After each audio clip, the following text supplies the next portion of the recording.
Good afternoon, folks, and welcome to the Martinsville Speedway for the Paperclip 75. Brought to you by Bluegrass and presented by Buttkicker. This is going to be a great race here tonight as we bring the Truck Series into Martinsville, getting these playoffs rolling and rolling more and more here in the Truck Series. We're bound to see a good race here tonight. Got a good little field as we're joined in the booth by two of our Cup Series drivers this week. Instead of one we decided to go ahead and throw out the hammer. We brought two. We've got third place in points, Trenton jumping. The man that's right behind him, these two boys that are going to be battling going into this week. It's awesome to have them both in the booth tonight. It's going to be Alex Huffman, currently sitting fourth Indy Cup points. Boys, I know you guys are excited to be here, and yeah, it's fun to have you guys up in the booth, and we're really excited to see some Martinsville racing here tonight. Yeah, let's see a little bit of tempers flaring tonight. I bet you. Oh yeah, timbers flaring. Man, we know we've seen some Trenton jump getting caught up in some accidents, leading some races late in the race. We know he's had the tempers flaring. We know we've seen it all, man. We know those guys, all you guys are going to go in to tomorrow. We know these truck guys are going to go in here tonight, just really sawing on that wheel. Martinsville, one of those tracks. It's got a very minimal banking on the in the turn, so you're going to really see these guys just rolling that bottom lane. There is a curb there on the grass, so you get in that, you'll see some trucks get unsettled big time, but this track really good with modifieds, really good with late models, but when you get these trucks and Cup Series and cars on it, man, it is a whole different ball field. It is fun to see these big old horsepower cars on this track as we are going to get ready to go out and look at your points here as we're going to pull that up on screen in just a moment.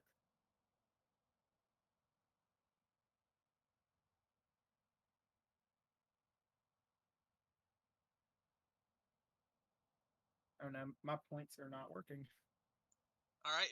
Yeah. Well, it looks like you've got Jason Collins here in your in the lead. So Jason Collins going into this second race, still in the lead.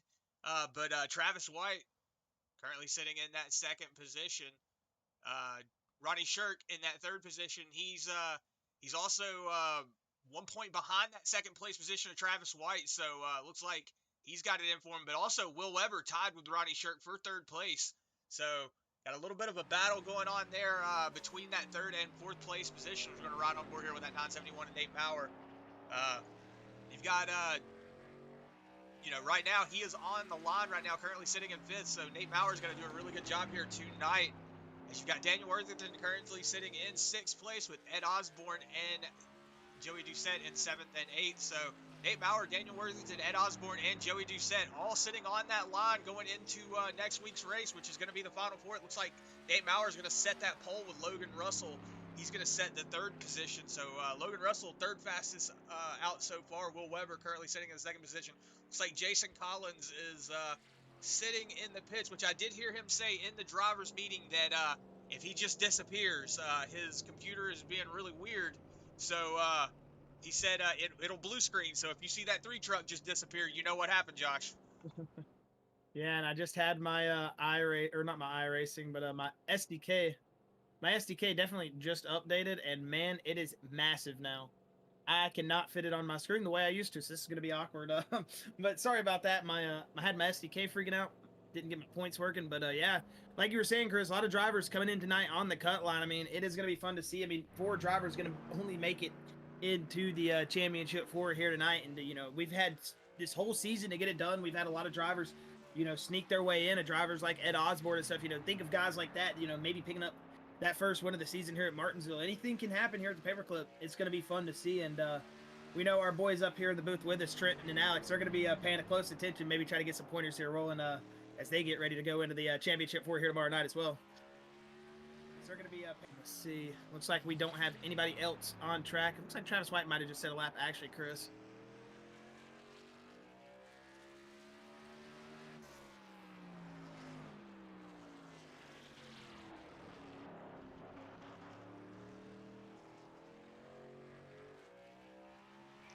Yeah, I'm not sure we're going to see quite very many people qualify, because I think a lot of them were on probation and whatnot, so they're restricted from qualifying. So, very many people.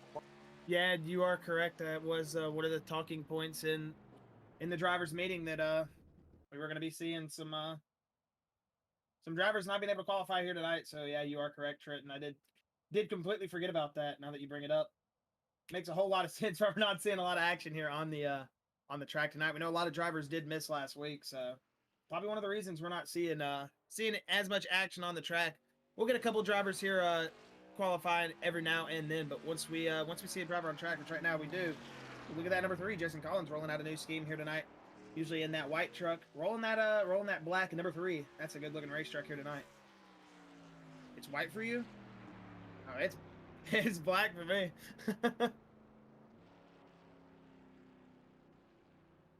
I may have gave him a new paint scheme a little bit late for y'all. Oops. Yeah, I'll definitely have to go in and update my trading paints there.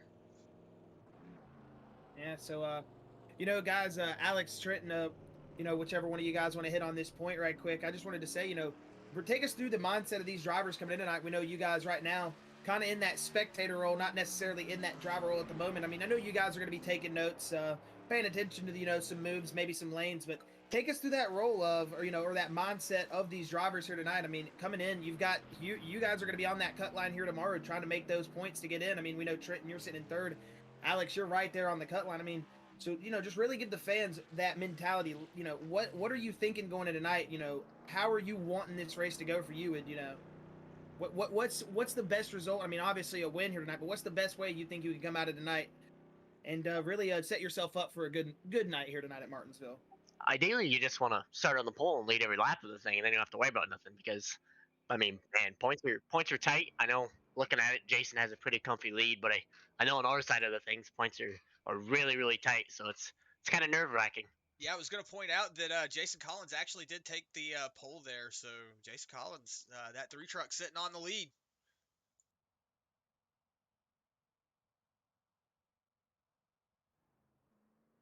Yeah, and Alex, I mean, you're one of those drivers that's going to be going in tomorrow night in that 4th spot, so it's going to be one of those nights, for you guys tomorrow where y'all really going to have to keep that race car clean. And in a track like Martinsville, we're going to see some beating and banging here in the trucks. That's really going to set the tone for this week here at Martinsville. Usually if we see some beating and banging in the trucks, we know, all right, those Cup boys, they're going to be even more aggressive. They're going to get more rowdy. They're definitely a lot more, what's the word I'm looking for? Aggressive with their moves, I guess, I could just say. So, tomorrow is going to be a fun night for you guys in the Cup race, but I know you guys are just probably looking forward here tonight. Have a good time up here in the booth because we are going to see a good truck race. You guys are going to have a good time up here tonight. I hope so. I mean, I know the points already for the Cup Series are extremely close. I mean, from 2nd place of Jimmy Allen back to me in 4th, it's a whopping 11 points, and it's insane because from 2nd place all the way down to 8th place of Frankie, it's only it looks like 16 points around that. No, 26 points. My bad. I'm bad at math. But I mean, it's real close, and I mean, I know I'm just gonna hopefully have a clean race, get some stage points, and maintain that gap, and hope no winners 5th through 8th win because that'll knock me out. But I just hope to come out clean and make it in the next round on the Phoenix and go try to win it there. Yeah, for sure. This is the tightest the Cup points have been all season, and man, the stage alone could completely flip flop the standings just before we even finish the race. So it's gonna be interesting to see how the whole thing plays out. Yeah, I mean, even if I just sit there and look at points now, Wyatt is 10 points behind me from 4th to 5th. If he wins the stage and I don't get any, we're tied. And that could be a big issue for me because I could be struggling all night long and be easily knocked out. But I mean, that could be for anybody in the top 2nd through 8th now in points with how close it is. It's going to be interesting tomorrow night, and it's going to be interesting for the trucks tonight here too. Yeah, it's gonna be interesting on both sides. I mean, there's probably 40 different scenarios on what can help you or hurt you or help the guy that you don't want, or yeah, it's just there's so many possible situations that could happen to mess your day up or really help you. Yeah, 4 minutes left in qualifying, and yeah, Trenton, you hit on that so perfectly, man, and Alex, you as well. I mean, you were just really, really, letting these fans at home know. I mean, it's not just about getting out here and, every time, you might think, hey, these guys are up in the playoffs, they're running for the championship, they got to be the fastest car on the track. That's not how it goes every night. I mean, the cookie crumbles, and it can definitely, throw a whole wrench in your strategy, all in the matter of one lap. I mean, it's just it's good to hear from your perspective. It's just awesome that there's so many different things that can happen in just not even half a mile almost here on Martinsville here tonight. And man, you've got 4 turns, 2 little straightaways, and there, like you said, so many different scenarios going in tonight, and it's really, really going to set the pace here early with, like you said, the points being so close, with how these drivers line up here early and decide to take their runs. So we are definitely bound for a great, great 150 laps here at Martinsville for the trucks tonight. It's going to definitely set the pace for this championship run into the top of 4, not only for the or the round of 4, excuse me, not only for the trucks, but it's going to set that pace for the Cup race tomorrow. We're definitely going to see how these guys out here in the trucks are getting it, and it's going to, I feel like, really let these Cup guys know, hey, this is how we can get it, and this is how we can not make those passes. So it usually sets up a good finish for both races each night. So I'm excited to see how we get rolling here tonight at the getting into the round of 4 for the truck series at the Paperclip 75. I mean, it's definitely going to be a good one. I mean, we picked a great track to get it going at Martinsville. I mean, I don't think driver skill is one of those things that here at Martinsville, it definitely goes a mile. I mean, it's just one of those tracks. I mean, you might be hugging that bottom line a lot. You might be, just really hanging it down there, and you'll see some guys checking up the line with that bottom lane. I mean, you'll see some guys go to the outside lane, and it's really all about driver skill. You got to make passes stick where sometimes it's hard to pass, and sometimes use that bumper. I mean, you're going to see a lot of that here at Martinsville, and that's just the British short track racing. So definitely here in about 2 minutes, we are going to see some action come out on the track, and you are not going to want to miss it. I know one thing for sure. You're going to have to watch out for a lot of wheel hop on entry here, especially on under braking. Wheel hop is a big thing. These trucks, they weigh a lot more than the Cup cars, and they tend to wheel hop a lot easier. But tomorrow night, I already know in practicing, I've had some issues, and I've had to adjust my line a bit. But it's going to be kind of crazy under braking for sure. Seeing both this race, I'm just going to take notes to see if I can use anything for the Cup race tomorrow night, but not too sure I will. Yeah.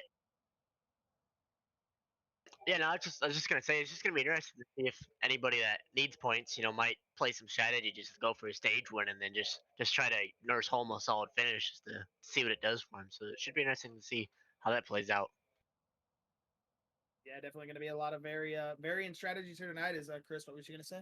Yeah, just got a couple of people on Facebook. See Troy Kedler saying, I'm watching. Good to have you here again, Troy. Travis White in the chat saying, woo, let's go. So he's going to be driving here in not too long. You got Scott Madden in the chat with some eyes saying he's watching. Good to have you here, Scott. Justin Winters in the chat. Let's get it on. For the 51, Ronnie Shirk, let's get the W. And then Richard Robertson, sorry about that. Good luck, CJ. Good to have you in the Facebook chat. So thank you to everybody who's watching on Facebook and YouTube. Just go ahead and shout out to your drivers that you want to see out here tonight. All right, and it looks like we got about 30 seconds until we get the field gridded up here. So early expectations, not sure what to really throw out there on the table for you folks at home, except all I can say is don't take your eyes off the screen. You are going to be seeing action here early at Martinsville. When these boys get stacked up here on these restarts, especially on the initial start, it's going to be a handful, and it's definitely going to set the pace for the rest of this race. I mean, if we get some damaged race trucks here early, especially some boys that need those playoff points here bad, it can definitely make that strategy flip upside down. You're going to see some drivers driving aggressively, or if we get off to a clean start here, we'll just get a good green flag roll. I mean, the truck series seems to always have some good little green flag runs here at these shorter tracks, and right now we're going to get ready to grid up as we'll let some of the drivers get out and get gridded up so we're not calling to ghost cars. But Chris, if you want to go ahead and pull that track information up on screen, we'll let these folks at home see the weather, as it is partly cloudy here tonight, or today, excuse me, 65 degrees Fahrenheit with 74 degrees track temperature. So not too hot of a track here tonight at Martinsville. So maybe not seeing these cars slip and slide too much here in the early run, but we know once they loosen up, it's all hands off here at Martinsville. Those cars are just going to be free. You're going to see a lot of drivers wheeling these things, and it's all on that wheel, as it looks like we've got a couple of our drivers here gridded up. Chris, if you want to get ready to go, as it looks like Jason Collins still has not gridded in yet, but he is going to be your pole sitter here tonight. Into that number 3 machine is that 971 and Nate Mowrer. He is going to sit on that outside pole position in that P2 spot. P3 is going to go to that 51 of Ronnie Shirk, with that second row going to be fouled out by that 23 of Travis White. Will Weber's going to be in that P5 position with Ed Osborne. Man, Ed Osborne, he has just been showing a lot of speed here late in the playoffs. He is going to be lining up in that P6 spot. Logan Russell going to be lining up in P7 with CJ Mason in P8. Jeremiah Hobbs in that 10 machine going to be lining up P9 with Dylan Butler rounding out your top 10. Oh, never mind. Dylan Butler is showing in P9 for me, but it's going to be Brad Gebhardt in P10. Joey Doucette going to be in P11. Oh man, yeah, my live timing just All right, went yeah. all over the Joey place. Doucette is going to be in that 12th position with Robert Richards in. Whoa, it's running off on me now. Yeah. Robert Richards is going to be in that 13th position with Doug Neal in 14th. As you see, Wes Wiegand getting through the field there. A lot of looks like a lot of checking up going on as we're just going to go ahead. Yeah, we're seeing some EOLs, and that's why our field is so out of sorts right now, Chris. A lot of drivers being given that EOL penalty, so yeah, I do apologize about that. Our live timing going all over the place because these drivers, some of them missing last week, some of them getting those EOLs for maybe some contact last week. You never know what these drivers are getting EOLs for. Sometimes race control always on top of it, and handing out the proper penalty assessments when they need them, or whatever that word is. I'm just pretty sure I butchered that. But either way, pace light's going to be off. Jason Collins at 971 and Nate Mowrer going to be bringing the field out of turn number, whichever turn this is, turn 2. Man, it gets very backwards here at Martinsville sometimes with these zoomed in cameras, but I know you fans at home are excited. I am too. Paperclip 75 about to get underway, and we are going to see a good one. 2 wide here down Martinsville as the pace car going to make that hard left turn. Jason Collins, 971 and Nate Mowrer going to bring this field through turn number 3 and 4 for the last time tonight under caution.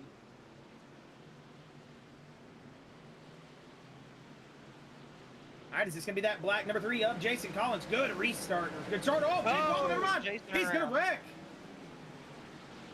That is probably the first time I've seen that happen all season from Jason Collins. Whoa, that is unfortunate. Stuck in the inside wall, too. That's not good. Blew that motor.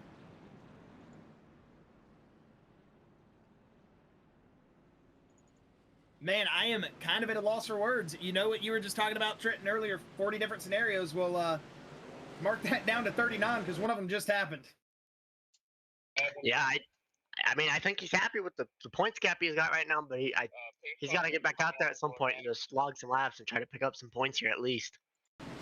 I don't think he blew the motor, luckily. I think he just got stuck in the wall a bit, but hopefully he can come back with some lucky cautions and maybe salvage that, because that 30-point lead can easily disappear because nobody's locked in to the next round, unlike the Cup Series. We have Scott Fritz, who won last week, locked in the truck race. It's wide open. It's all over the place.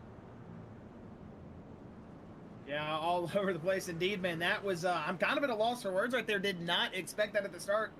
Not seen Jason Collins really ever get up on the restarts like that and get him sideways. That's the first time he's really gotten that race car loose all season on a restart like that. And hey, those cold tires, man, that's what it can do to you. And unfortunate for him, that's going to put an early damper in his night. And like you were hitting on Trenton just a second ago, he's going to have to definitely get out there at some point, get some laps logged. And Alex, like you were saying, man, that just blows this thing wide open. Oh yeah, for sure. Kind of ironic there. He was warning everybody about cold tires, and they were the one that bit him. That's kind of wild how that all just happened. You know what they say? It's usually the guy that's saying, hey, let's take it easy in a turn 1. I'm just here for the safety ratings. Usually the guy that dumps everybody in, like, the fixed races. So, I mean, maybe it was just, it's just that iRacing bug coming back to bite you, man. Yes, it looks like Travis Twitty just pulled down pit lane. So, maybe a little bit of a strategy play there from that 29 of Travis Twitty. Yeah, I'm not sure. He could be pulling down pit road to let people be coming by as well. I know he was, like, towards the front of the back, but you are right, Chris. That 29 is going to come down pit road, and he is going to pull into a stall. Yeah, I just heard Jason come over the mic, and he said as soon as he got up in the 3rd gear, it just broke loose on him. So that's odd.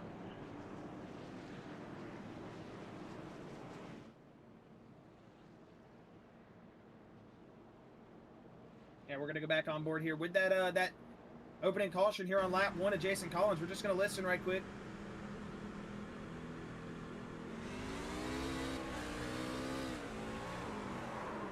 Yeah, you heard the wheel spin in first gear, and then second gear, excuse me. Once he got up to 3rd, yeah, I heard it just a little bit. It sounded like it was gripping up, and then all of a sudden, it definitely did just break loose.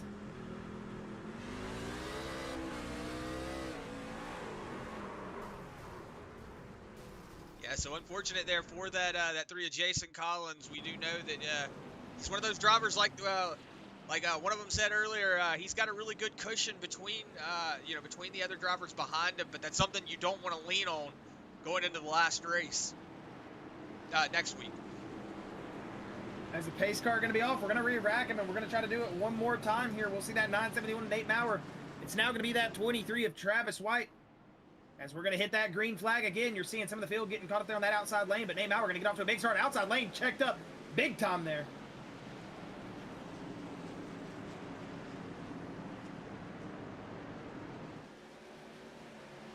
Down the back straightaway. It looks like we got 2 wide here for that 2 of Logan Russell. He's going to dive it in on that 44 Brad Gebhardt, but he's going to shut that door in that 44 Toyota Tundra. That's coming out of turn number 3. It's going to be green here at lap number 7. Nate Mowrer going to be your leader. Ronnie Shirk going to move himself up into that second position. That 51 machine now sitting in that P2 spot. Got himself ahead of Travis White. That Ronnie Shirk machine on the lurk, like we always say, that Shirk on the lurk. He's rolling himself into P2 here early. Yeah, it's always interesting to see how these races start off. You see Nate Mowrer getting out to a really good jump. That's going to shuffle the field up just a little bit. Everybody's going to fall back, but it looks like everybody's just going to sit where they started, maybe a position or 2 up from where they originally started. Maybe somebody fell back, not really sure, but hey, everybody's just kind of moving around. But I guess they would be a position up if the leader was taken out. So Jason Collins out, so that would be why. So yeah, it looks like everybody's just kind of sitting where they started at. But as we see a little bit of fighting going on back here in the back, but looks like everybody's just kind of falling in single file and not really duking it out too much in this early running. It seems like everybody's just trying to find that smooth, calm rhythm that you need to run here at Martinsville and see if the tires get some wear in and see if they could do anything later on in the run. But I mean, they're just being smooth and steady right now, playing it smart until they get to that stage break or that first pit stop they need, it looks like. Yeah, they're all just kind of single filed out right now. I think it's 5 of your top 60 playoff drivers, so they're all where they want to be right now. Yeah, a lot of yellowtails in that top 5, top 6 right now. As you see Nate Mowrer leading the field, 51 of Ronnie Shirk, 23 of Travis White, and then you got that 24 of Will Weber behind him. CJ Mason rounding out your top 5. Ed Osborne still sitting in that 6th spot. One of those drivers, man, that picked up his first 2 podiums of the season back-to-back here recently. I mean, last week picked up his 2nd podium of the season. Week before that, picked up his first podium after his 3 years. Whoa, the 77 of Doug Neal, big dive into turn number 3. Got that front end loose under braking. He's going to get up on that curve, but going back to Ed Osborne, I mean, he's been in Bluegrass 3 years, started in the Cup Series, moved his way back down to the Truck Series as he, he was saying in his first interview on the podium that he just didn't feel comfortable, didn't think he had the speed. But that 42 machine's definitely finding the speed, as this is a good group of drivers out here in the Truck Series, and he's starting to find that speed. Ed Osborne, one of those drivers sitting here on the bubble, he needs to pick up a win here tonight to get in, and that 42, he could be one of those surprise victors here tonight. It wouldn't surprise me one doubt with how consistent he's been over this playoff run. It's been pretty awesome to see, and I've been proud of Ed. It's awesome to see him do so well because he's one of the nicer guys out here, and he's always here just to have fun, and it's awesome to see his luck turn around this late in the season. Yeah, just kind of looking back towards the front of the field, it's the top 3 starting to tighten up here. Yeah, they are indeed. Oh, sorry, Chris. Oh, I was just going to say, yeah, you are right. It looks like that 51 of Ronnie Shirk is starting to tuck up to that back bumper of Nate Mowrer. But look at that, Travis White all over the back bumper of him. So, yeah, like you were saying, a lot of these drivers starting to get into that rhythm and starting to find that flow, trying to get up here and fight for that lead. Yeah, if I was Nate, I'd be hoping I didn't burn my tires off too soon here, which I've done plenty of times before. But you just hope you don't overheat that right front, trying to gap the field, and those guys behind that are just saving their cruising, close up on you. And that looks like what's happened so far right now with Ronnie and Travis closing in on Nate. Yeah, speaking to that right front tire, I can say I have raced, had the opportunity to chase down Bobby Lavani on this track. And I thought, oh yeah, I'm doing good, I'm catching him. And then I just realized that I was burning up my right front tire before too long. And then the next thing I know, he was already around the track and behind me. And I was like, oh, okay, that right front's no joke. Yeah, definitely. It's looking like Ronnie Shirk now starting to pull up really close to that back bumper, that 971. I mean, these top 3 guys, I mean, they are all battling it out for that round of 4. I mean, Ronnie Shirk, I mean, he's sitting in that 3rd spot, but he is tied with Will Weber for that 3rd place position, who's currently sitting in 4th. I mean, Travis White sitting in that 2nd place in the points. You got Nate Mowrer, who's on the bubble in that 5th place position. I mean, all these guys up here, like like Trenton was saying earlier, we got a lot of yellow fins in this top 10, and excuse me, not top 10, but yeah, in the top 10. But we're gonna see these guys roll it out here in the top 8, and plus we got a lot of yellow tails up here racing for that win here tonight. Yeah, you know, as Nathan's sitting in the lead right now, it's almost kind of a life or death deal. You know, with the points leader out, it's a good time to gain some points, and you know, you got to find that fine line of whether you can hold the lead or you just want to let these guys go and just try to hold on to third, and just, you know, try to be there for the end. You know, it's just the kind of battle you have to fight in your head and figure out what you want to do and what's best for you long run. Yeah, at this point in the race, I feel like you're just really just trying to find that groove again. I mean, it's getting to that point of the race here at Martinsville early where you're starting to get to that first wear cycle. I mean, you're going to really have to start finding that groove here again soon. Not necessarily at this moment. I mean, these guys still maybe running that same line, but eventually that race car going to start unsettling a little bit as it looks like the caution is out. As we'll see who that is for. It looks like sounds like it might be for that 10 machine of Jeremiah Hobbs. Ooh, looks like you just lost it under braking. It looks like a little bit of wheel hop or lockup to me. Yeah, it looks like he just got on the brakes real hard to avoid hitting the, looked like it was the 44 to his outside. Yeah, and no harm, no foul. The 10 gun, you know, I mean, he saw that he didn't have to, he had to run obviously into the 44 opened that door, and the 10 took it, but just outbraked himself, got that car sideways. I mean, he could have collected the 44 easily, but the 10 locked it up. Nobody else in the field really got hurt by that, and just one of those racing incidents here at Martinsville.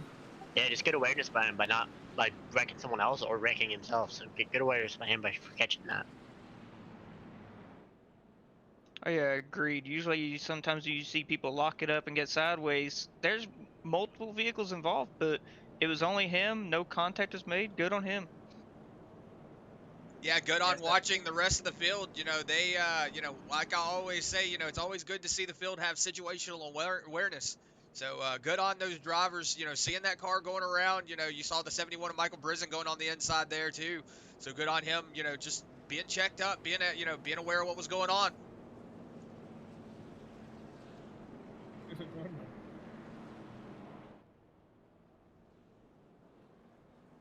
It looks like our only taker in the pit road here is the 13 of Brian Terry. Everybody else stayed out here. I think Joey Doucette might as well came down. Yeah, that 16 machine. Looks like he's rolling out of pit road. Oh, yep, there he is. So yeah, Brian Terry and Joey Doucette gonna come down pit road. It looks like Brian Terry making his way in right now as Joey Doucette was making his way out. But that is gonna bring out our second caution here of the night. And you know, that 10 of Jeremiah Hobbs picked up his first season win. You know, was last week, right? Yeah. So yeah, sorry, these seasons go by so differently. I got so many different races that I'm focusing on sometimes that do apologize about that if I butcher some stats sometimes. But we know that Jeremiah Hobbs brought it to those boys. I mean, he got a good win at Daytona. You know, those guys wrecked, or was it Talladega? Excuse me, Talladega.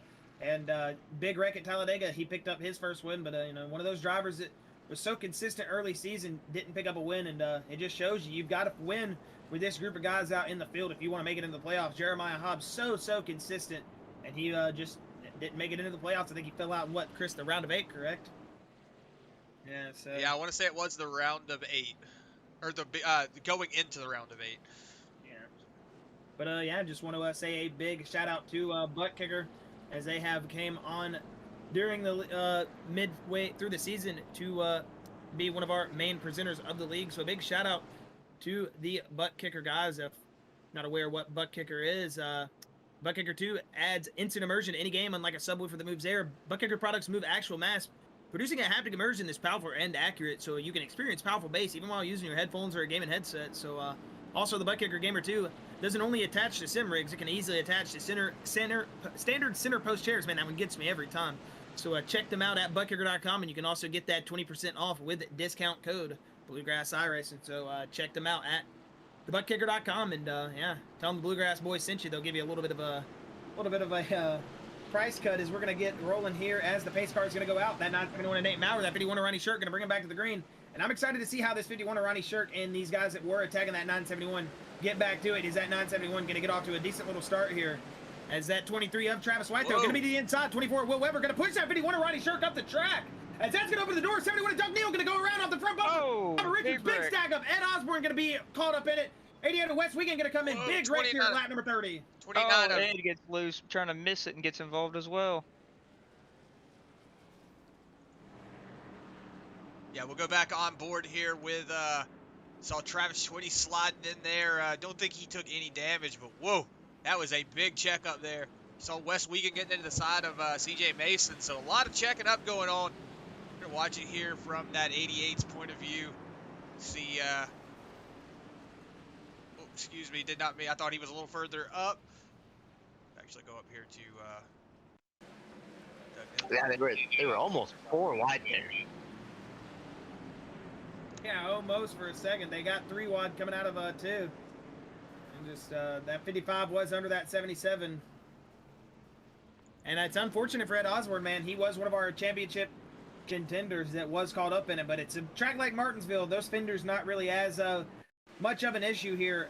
But it's still going to put a damper on his night. He's going to have to get back into the that groove, get his head back down. Ed Osborne's night's still not over. yeah, it looks like that 77 of Doug Neal, he just got up into the, you saw that 24, Will Weber getting up into that that back bumper of Ronnie Shirk, sending him up the track. I think Doug Neal thought he had a little bit more room than he did, but or thought he might have been clear of that 55, and then you see that 77 just coming down top of that 55, and 55 had nowhere to go, and then you see the 88 of Wes Wiegand sliding in there, taking out 55, and also, you know, like you saw Ed Osborne going off of it as well. So a lot of those drivers that didn't need to be in the wreck were in that wreck.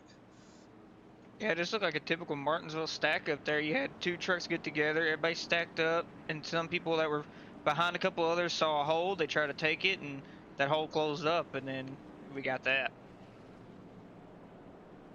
Yeah, that is very typical here at Martinsville. Those big old stack-ups. One guy gets out of the groove, and like Alex just said, man, a lot of guys going for different holes, thinking, "Oh, I got it. I'm gonna shoot this gap, make up some gaps."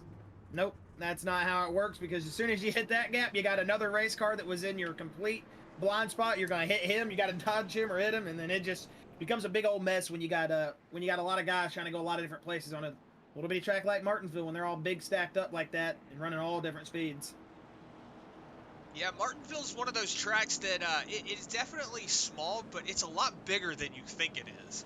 When you're on the track, it's a little bigger than it looks like when you're watching it from here, because you know you can see it's got a wide front stretch and back stretch, but you know, you get on that wall, that inside wall will come up on you before you even know it.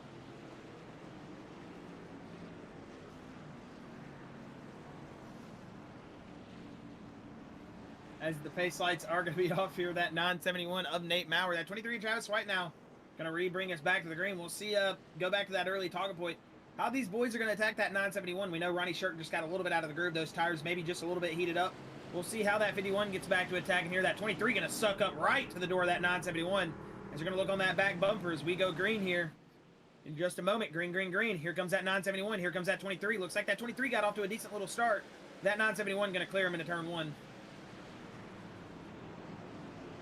Yeah, being the leader, being able to set that pace, you get a little bit more of an advantage over that second place position. So you're going to see that that lead position always get out there and get in front. But it looks like Travis White did a really good job to stay up there on that back bumper. But Will Weber, he's also doing a really good job. But right behind him, whoa, big wreck, Robert Richards, Jeremiah Hobbs. It's going to stay green. Yeah, it looks like that 48 is going to be able to keep it straight. Saw that that 10 maybe getting into the back of him a little bit. Don't know if maybe that was Brad Gebhardt there. Looks like we're going to stay green. Looked like the 48 might have thought he was clear there coming out of 4, but just made a little bit of contact there with the Hobbs. But luckily, both of them kept rolling. Yeah, and I didn't lose a lot of positions either. That 48, very lucky. So we'll go back on board, just check out what happened to this wreck right quick. You'll see that 48 coming out of 4 right here. Yeah, and up the front straight, it just looks like he thought he was clear. They definitely smacked the wall. They kept it rolling, though, so that's all that matters to some of these drivers right now.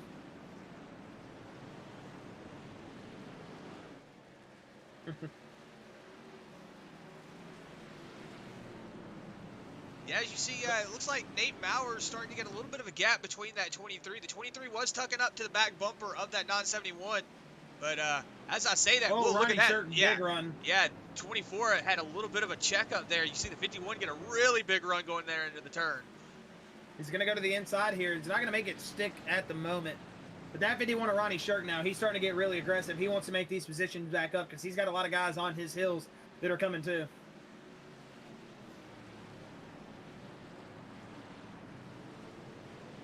I think Ronnie's just trying to play it smart here. He knows he has faster pace than the 24, and he has that long run in him. So let's see if Nate can make up for that first run. And here comes Ronnie with a run, and also Travis White with a run to the back of Nate Mowrer as well. Oh, and look at that. Ronnie going to get to that outside lane again. So he isn't getting there. He, like you said, definitely looks like he's got the stronger pace in that 24 of Will Weber. And now he's just making that 24 mirror drive, man. He's just making him think, oh, he might be going to the outside here. Is he going to find speed? What is he doing? That 24 is going to be looking in his mirror hard because he's got that 51 Oliver's back bumper. And here comes Ronnie Shirk into turn number 1. He's straightening up that straightaway as much as he can to get the best possible exit. And it's working for him. He's got great runs, and it looks like the 24 is going to let him go here. Yep. Ronnie Shirk up to 3rd. Yeah, Ronnie didn't have a very good restart and lost a spot because of it. So he's made it back up here. See if he can get back up to the bumper of the 23. Yeah, and it looks like we got a big stack up there in that 6th position on back. I see Michael Briz, Brad Gebhardt. I saw in that mirror, or that back bumper camera we were on just a moment ago, that 48 Robert Richard now to the inside of 71 Michael Briston. Oh, it looks like the 12 is going to be bumped. The 10 going to get back on the apron. They're going to keep it rolling here again.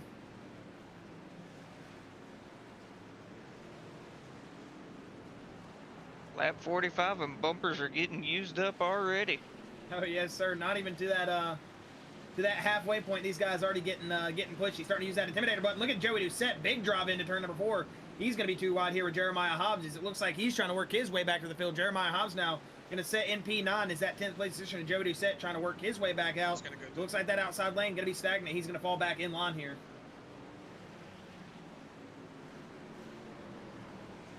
Go back here to that 113 of Daniel Worthington, currently sitting 12th. He's got that 13 of Brian Terry sitting on his back bumper.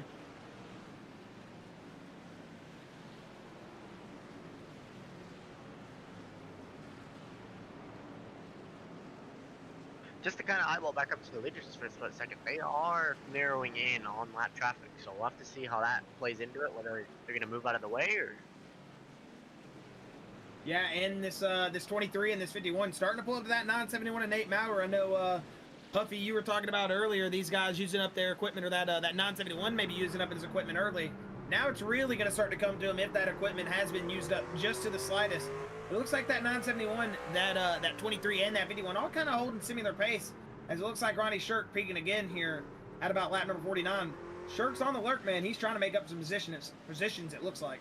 Yeah, he's wasting no time to try to get back out to the front. Yeah, I think Ronnie right now has the pace to get by Nate and the 23, but let's just see if he can stay smooth here and not overheat that right front trying to make these passes. Oh, look at that. And it is going to be to this 10 lap to go mark for the stage this next time by. So now we're going to see these guys really cranking it up that are those championship runners, especially these 1, 2, and 3 positions. They all need this stage win. And this is going to be a fun little battle right here. 10 to go for the stage. Yeah, and you know Nate Myers not going to give his lead up because he needs the points because he's sitting outside that top 4 to make it into Phoenix next week. Yeah, hopefully he saved it off that right front just to give her hell here to the end of the stage. Look at that. They're pulling up on that 3 of Jason Collins, who put himself out on that lap win wreck on the initial start, but he's going to pull to that outside lane as he sees this train of cars starting to pull up side to his left side. It's going to be that 971, that 23, and that 51 going to the inside lane here. Jason Collins, though, good to see him back out on track, making as much points as he can, as he is your current points leader. Yeah, I think his only hope would be some cautions, but these guys are being smart and steady. But he could just log as many laps as he can. You never know. He could get a spur of cautions and also get back on the lead lap. Ain't no telling. Yeah, just looking here. Jason's 27 laps down, so he's gonna need a caution or a few big crashes out of a few guys' spots. Yeah, as you see Ronnie Shirk getting a little loose back there behind that 23 of Travis White. Travis White doing a really good job diving it in there to that 88 of Wes Wiegand, about to go a lap down. So that 971 putting a lap on him. So 6 laps to go to that stage break. Yeah, lap traffic being very courteous right now. Oh, yeah, and it looks like Ronnie's starting to really crank up that intensity, man. He wants by this 23, and I feel like he wants by him bad. Yeah, he definitely wants by these two, and I think these two are teammates, I believe. And you think maybe the 23 could be trying to help out Nate get in that top 4 right now, points-wise? Because, I mean, if Ronnie wins the stage, that's going to put him ahead of Nate, and that's going to put Nate in a pickle. Yeah, right now it looks like Mowrer might be the favorite for the stage break victory, as it looks like he's going to be maybe picking up those points, but we still got a long 4 laps to go here. We'll see how that 971 fares out, as it looks like that 23 of Travis White and that 51 of Ronnie Shirk maybe falling off a little bit, but a big drive in from that 23 here, and that 51 looks like they're going to make up a little pace coming out of corner exit on turn 2. Yeah, Oh, 24 Will Weber lose. Gets around the 23 here. I don't know if he's going to get back to the 971. He's starting to open up a little bit of a gap. Yeah, it looks like that 971 might be using whatever equipment he has left up right now. Is the 23 going to get in hard into turn 1? It looks like that rear end was thinking about coming around, but he's going to keep it under control. Is Travis White going to still roll here in that second spot? As Ronnie Shirk still trying to do everything he can. 2 to go for the stages. He's going to watch up high. Ronnie Shirk big out of the groove.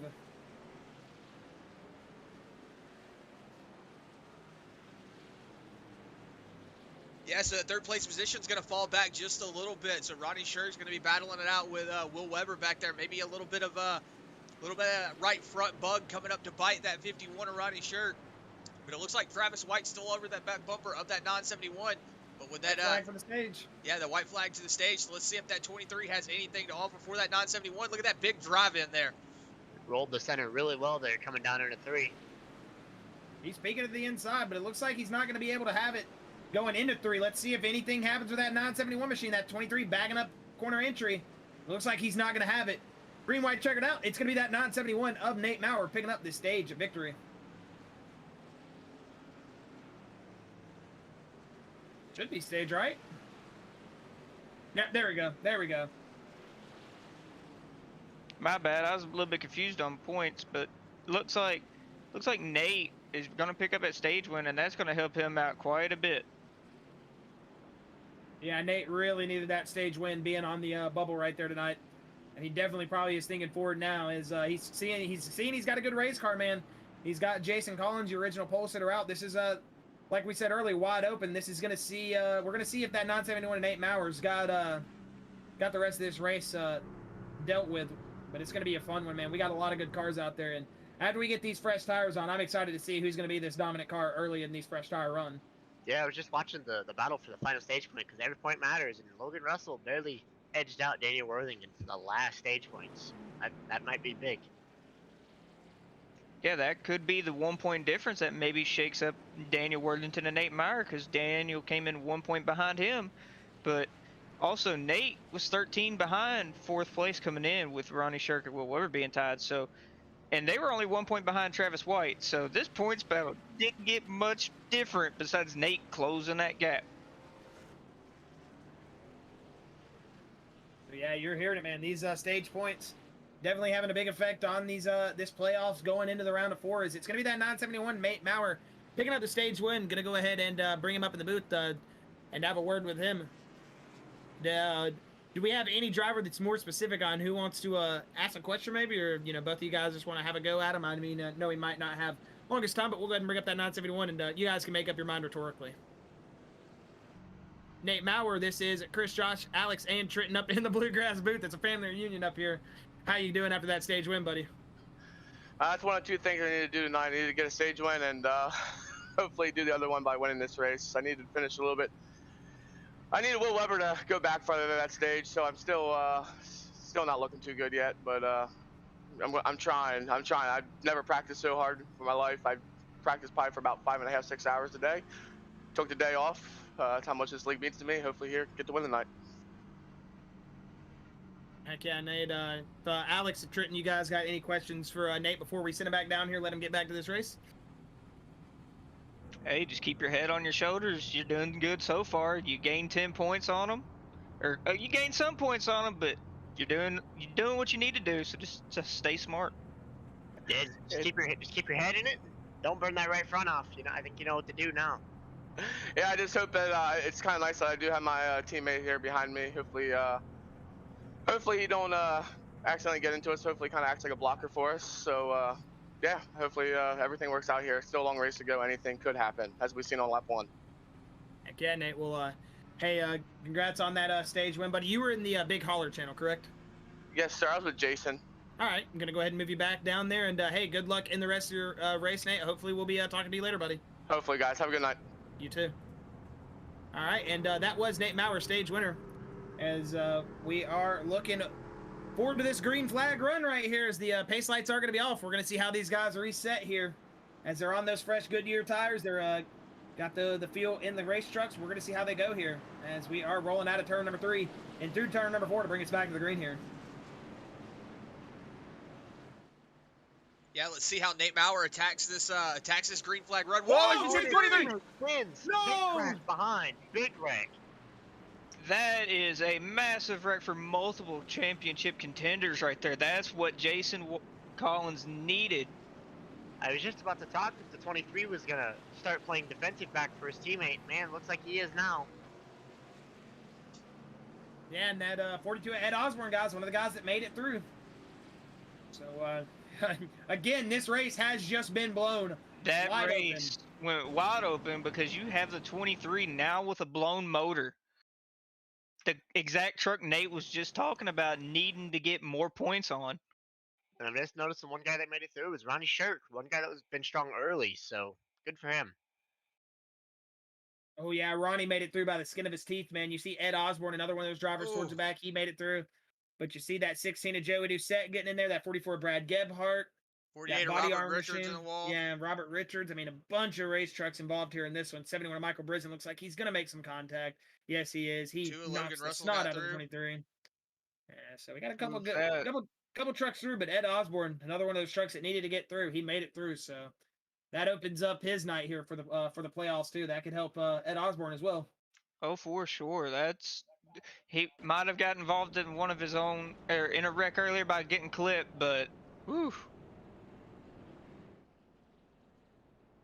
Man, that is the second time tonight we've seen a playoff contender get too hot on the throttle coming off of turn number 4, man. And that is something all season I don't think we've seen really that much. And you can tell it just seems like the nerves getting to some of these drivers here tonight. They're getting very anxious and wanting to get into that lead fast.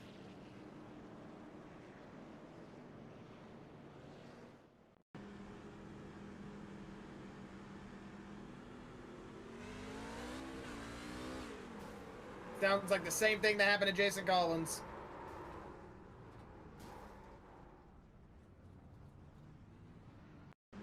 Yeah, agreed. These trucks, the gearing on them, especially here at Martinsville, they're so low geared they can create so much torque. When you're shifting, it can easily break the wheels loose if you're not paying attention, and it's bitten 2 championship contenders so far tonight.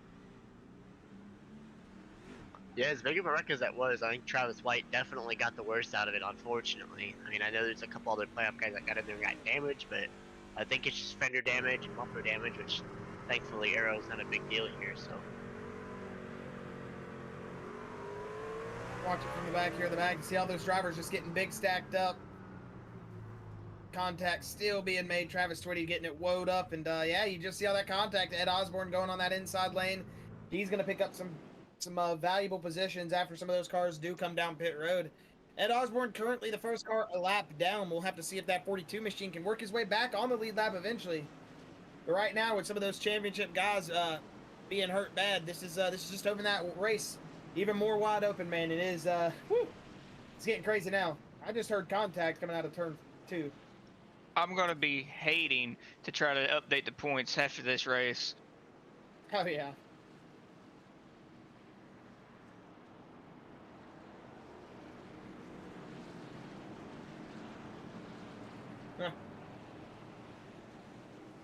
All right, so here we come off of turn number 4. We'll see if these boys can get it figured out. As it looks like that 51 Ronnie Shirk just going to move to that inside lane here. Definitely a better restart. And that 51, that 971, 2 of the only clean trucks out on the racetrack right now. Everybody looked like they were super cautious that time, so. It looks like that 16 truck has quite a bit of damage. Oh, there's a wreck. Looked like somebody wheel hopped into there and just ran into somebody is what it looked like. looked like Joey Doucette was slow, and Brian Terry got hit in the back from the 2 truck, and Joey Doucette, innocent bystander. Yeah, we'll get back on board here with this replay in just one moment. SDK sometimes crazy with the crash notifications, and they're hard to find. As you'll see right here. There goes the 16. We'll see what happens here. Oh yeah. Yeah, Russell got in there really deep, just collected some trucks, unfortunately. Is Ed Osborne only a lap down? Oh yeah, it should be a lucky dog for Ed Osborne. Get lucky dog here, yeah. Yeah, Andy made it through that wreck again. He was right there on that outside lane. Somehow got through cleanly. But another championship contender with a blown motor. This Jason, who looked like the race was going to be awful for, with possibly maybe getting knocked out due to a blown motor from a lap 1 incident, now with 2 other championship contenders with blown motors as well.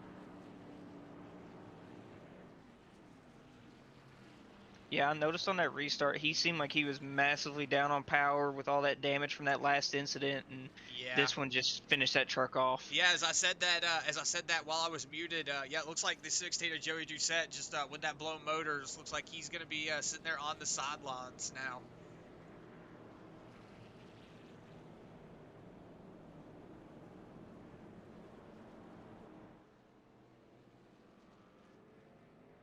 So yeah, it looks like we've got a lot of like you were saying, guys, lots of point shakeups going on. A lot of these drivers that needed to be up here in the front aren't up here in the front. We've got Travis White currently sitting in that pit lane, so you know that's unfortunate for that 23. You know, we had Jason Collins, as you saw on that first lap, go around and hurt his chances for right now, but. You know, Nate Mowrer, that driver that did take that stage win, he is liking what he sees behind him, but not who he has behind him.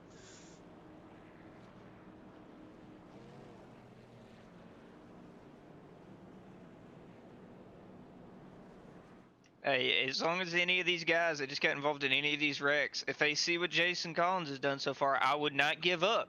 Soldier on. There's still quite a few laps left. Yeah, unfortunately for these other guys that have blown their motor, they're getting quite a few caution laps, so they're not going as many laps down as Jason did. They got a good green flag run after Jason got wrecked, so they're not getting as many green flag laps, so I don't think these guys are going to go as many laps down, but yeah, for sure, they need to go out and make sure that thing's still rolling. As what I'm seeing right now is it looks like Travis Twitty got back on the lead lap. So you saw that 29 truck go down a couple of laps earlier. Like in the beginning of the race, he went down pit lane, so that 29 able to get back on the lead lap. So good to see him getting up there. Is to see a bunch of blinking going on here. It looks like Ed Osborne is blinking a little bit, but it looks like the pace lights are out. Pace car is down pit road, and that 971 is going to bring these guys around to the green flag again. Let's see if Ronnie Shirk can get a good jump off the line. I think Jason Collins just blew up. I did hear something that sounded like that, but I just wasn't sure. Did he? Oh yeah, he's down pit road. Yep, 25 miles an hour, he's blown up. It just let go as soon as he got on a throttle to catch up to the field there.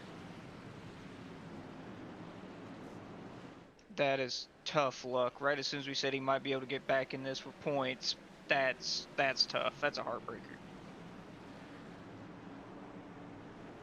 With all these championship contenders going out, it makes you wonder, is there going to be another non-title running winner this week, like we had last week with Jeremiah Hobbs? Yeah, it's definitely one of those things, man, that can go up and mix those boys up. We'll see, man. You got that 77 to Doug Neal, 51, a big out of line. He got in there hard. That's going to open up for Doug Neal now. That's going to put a race car in between that 77, or through that 51 and that 971. I was just about to say, I was like, Nathan must be feeling pretty comfortable ahead of all this, but man, it might come from behind by the looks of it. Yeah, that was a smart move of Ronnie, letting him go. He's good, looking good on points right now. He doesn't need to risk getting wrecked. Just be smooth and steady and make it to the end, and he should be making it into the Final Four here. Yeah, look at Doug Neal. Doug Neal tucking his nose up in there, getting into that second place position when Ronnie Shirk got a little out of sorts there. So that 77 truck looking good. Looks like he's got a little bit of an early braking, so you see that 51 having to get on the brakes really hard there. Yeah, I'm excited to see how aggressive this 51 is going to be with this 77, a non-playoff contender, racing a playoff contender right here. blocking him up from another playoff contender. I mean, we know that 77 of Doug Neal, all right to be out there on the racetrack and race. I mean, this is what he's here for, but we'll see if that 51 of Ronnie Shirk starts getting a little bit more aggressive as he's seeing a non-playoff contender in front of him hold him up, or in his eyes, hold him up.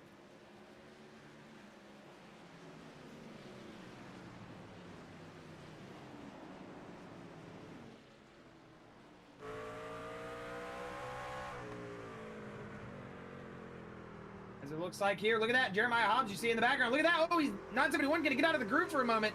That opened the door for the 77 for just a moment. As the 10, big out of shape back there with that 34, Jason Bridges, showing as the 12 machine. Yeah, that 12 machine is actually the 34 machine of Jason Bridges, but it's good to see that that 34 up in this 5th place position, up 13 spots. So good on that 13. A lot of that wrecking going on.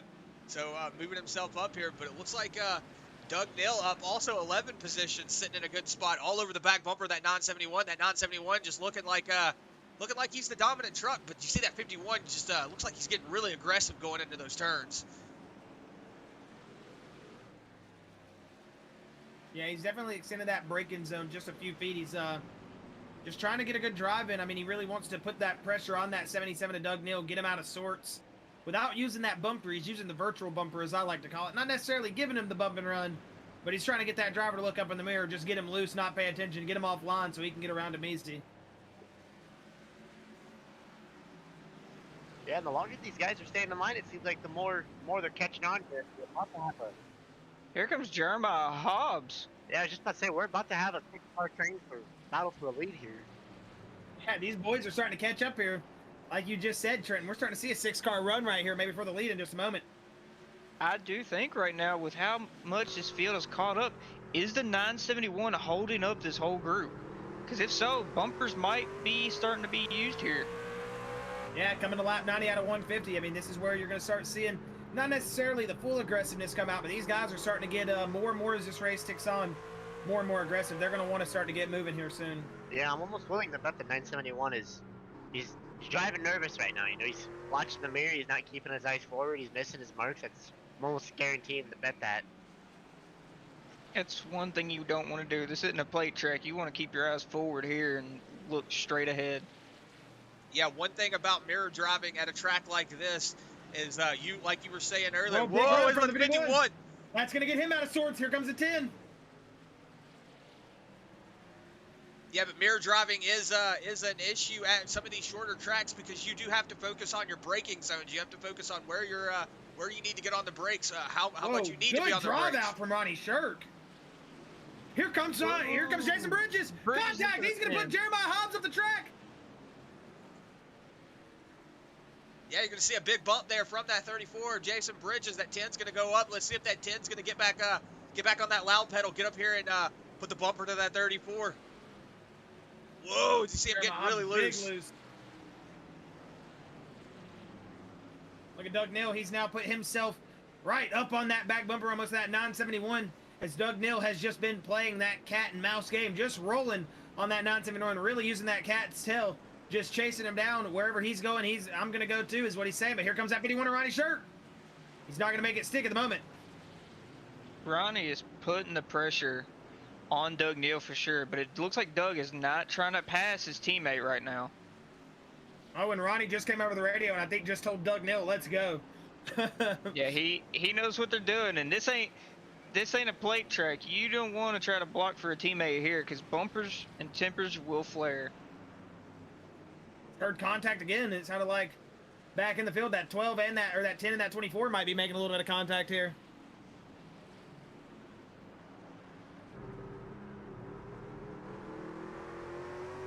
Go on board here with this 10 machine of Jeremiah Hobbs as he's still trying to get past that 24 Will Weber after getting out of line here in turn number 3 earlier just a few laps ago. But look at that up there. And those front 3 cars there are bumper to bumper to bumper right now for those first 3 positions. I know Justin is probably in Ronnie's ear telling him to push, push, push and get by these two because I know Ronnie really wants a win.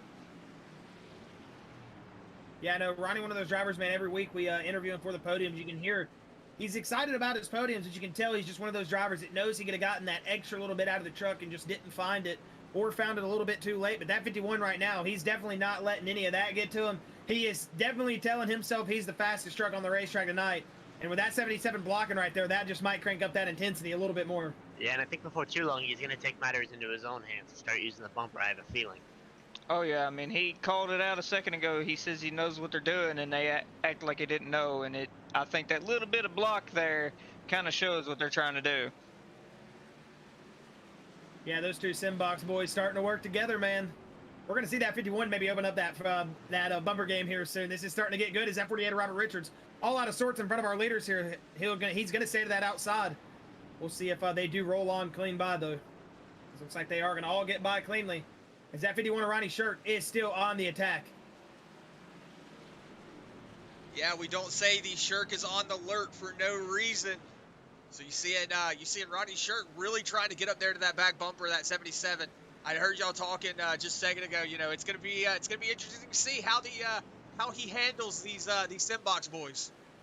Yeah, Ronnie's just got to be careful not to burn up his stuff. I know he's driving real hard right now, and his line's kind of been all over the place, which it's working for him, but how long is it going to work with the tires before they fall off? So here he goes to the Here he comes, here he comes, here he comes. He's going to throw it in there. Oh, yeah, he's going to bang him out of the way. Here comes the 51 of Ronnie Shirk. He's going to knock the 77 of Doug Neal out. Short track tipper starting to come alive. And if I was Nathan Mowrer right now, I would know that same move's probably coming to me before too long. I mean, he held him up for so long through a couple of blocks. I mean, you got to go when you got to go, because you never know. This could be the last green flag run of the race. Could they make it to the end on fuel? Because if so, this could be the run for the win right here. Yeah, all that 51 has got to do is get in front of that 971 and then hold him off. So this, Martinsville is one of those tracks that it's hard to pass on. So the opportunities like you just saw the 51 just kind of trying to do that dirt lean, where you just kind of throw it in and then hope that guy's left quarter panel just saves you. And you saw it. That 51 threw that really massive dive in there, got around that 77, got him all out of sorts. But it looks like the 77 starting to drive back a little bit. Maybe he's starting to get into focus, but that 51 is catching that 971 right now. Yeah, he's definitely putting the pressure on Nate Mowrer here, and I don't think we're going to see that move here that he made on that 77 at the moment. But he's definitely going to get up there, and he is going to put as much pressure on that 971 as possible. And if the desperation has to come, it will. But if you give any type of room to that 51 right now, it's looking like he is going to pounce on it.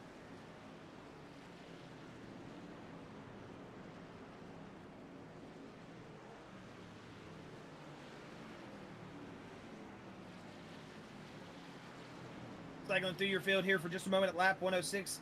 Let you see where all these drivers are running. Oh, you see that making a pass for the lead. Pass for lead. Yes. Ronnie Shirk with the drive off gets him. And Mowrer just gives it up. See if he can stick to his bumper here. I think blue turn 3. The 971 is going to come back, but that 51 is going to put it to that inside lane. Now let's see how aggressive these Simbox boys are going to be behind that 51 machine. I think Nate should just stay in second, if I'm being honest. He's got a couple of his playoff contenders in front of him out. He's definitely gaining points on him. He won the stage. So with his closest competitors being out, would you risk it going for the win and maybe wrecking? Yeah. We'll see. We'll go ahead and, as they got a little bit of gap forming here between them right quick, we'll go ahead and take a look at that pass for lead, as it was not on the screen at the moment. This is it coming out of turn number 4. This is the 51 setting him up down the front straightaway. As that was just a textbook pass, the 51 just made it look easy. Got to the inside of the 971 down the front straightaway and just chopped him up on that inside lane. So a little pass for him, Ronnie Shirk, as it looks like he's already starting to form a gap now from that 971. Yeah, he might have overshot his mark there once he took the lead going into turn 3, which has happened to everybody. Once you won't have that rabbit to chase in front of you, you can easily miss your marks, but it looks like he's hit his marks now, and he's just slowly pulling away, and that rims one Chevrolet.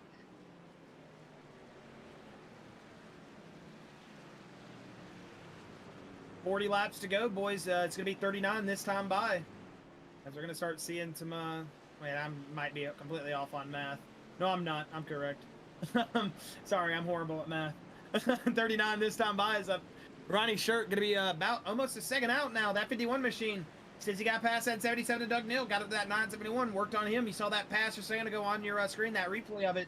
And that 51 not looking back now. He's going to grab the stripe here for lap 113, and we'll see if Ronnie Shirk's got what it takes here to get it done at Martinsville tonight. Yeah, I think Nathan, knowing he has that stage win, them 10 extra points, and I think just knowing running second, I think he just needs to tuck his tail between his legs and run if he can't get back to the 51. Yeah, I would try to play some points right here because you know that Travis White, who was ahead of him in points, is now out. So it's like that 13-point deficit that was erased by a few points with the stage win. It's as long as he keeps his truck under him, he's going to have him.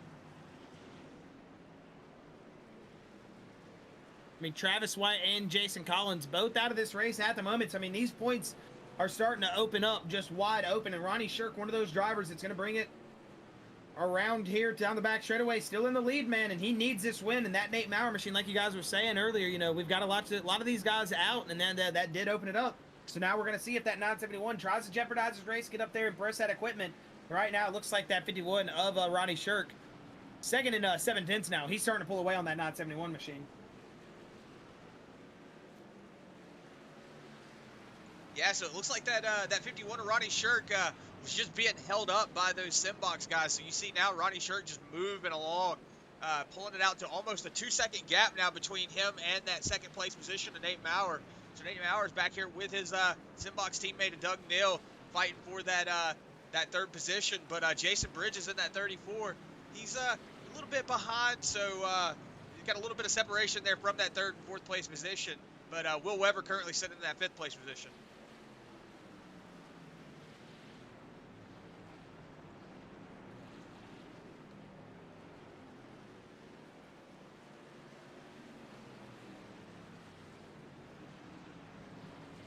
As Ronnie Shirk still out to a good little pace here, got himself up to almost a 2-second gap now on that 971 machine.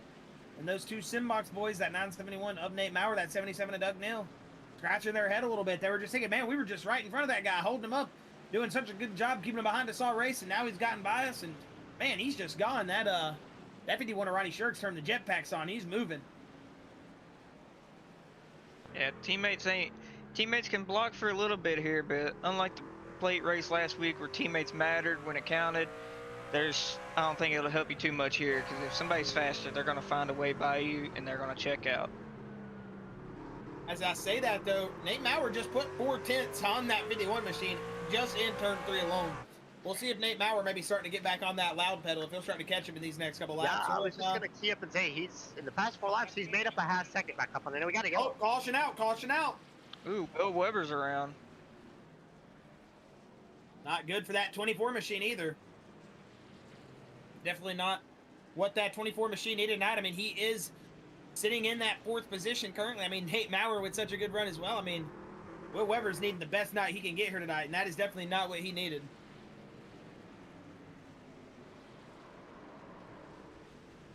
Yeah, as you see that 24 just getting there a little too hot, maybe locking that brakes up, sent that rear end around. So 24 just on a self-spin there. You see the 55 of CJ Mason going by there. So a lot of drivers getting past him. But hey, that 24 still in it. You know, just heating those tires up, getting around. But it looks like Ronnie Shirk, Nate Mowrer coming down pit lane. I'd expect everybody down pit road here. Yeah, that was getting interesting there. Mowrer was really starting to make up time, and I think the longer it went on, I think Shirk's tires were just going to end up falling off. And I think Nathan might have got back to him, but I think Nathan knows now he can run pretty hard to the end with only probably going to be 25 to go or so. So it's going to be interesting. Interesting is indeed the word we are looking for, man. This is going to be a good race to the finish here. As, who is that coming off pit road? The 77 and Doug Neal. Looks like.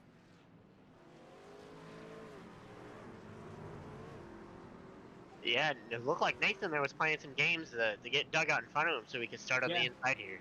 He did allow that 77 to go around him.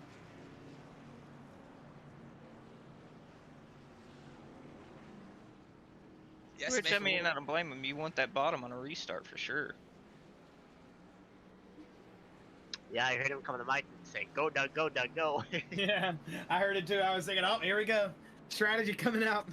Yeah, maybe that 971 knows he's a little faster than that 77. Maybe he's wanting to just go ahead and get around him, and then that 77 tuck back in behind that 971.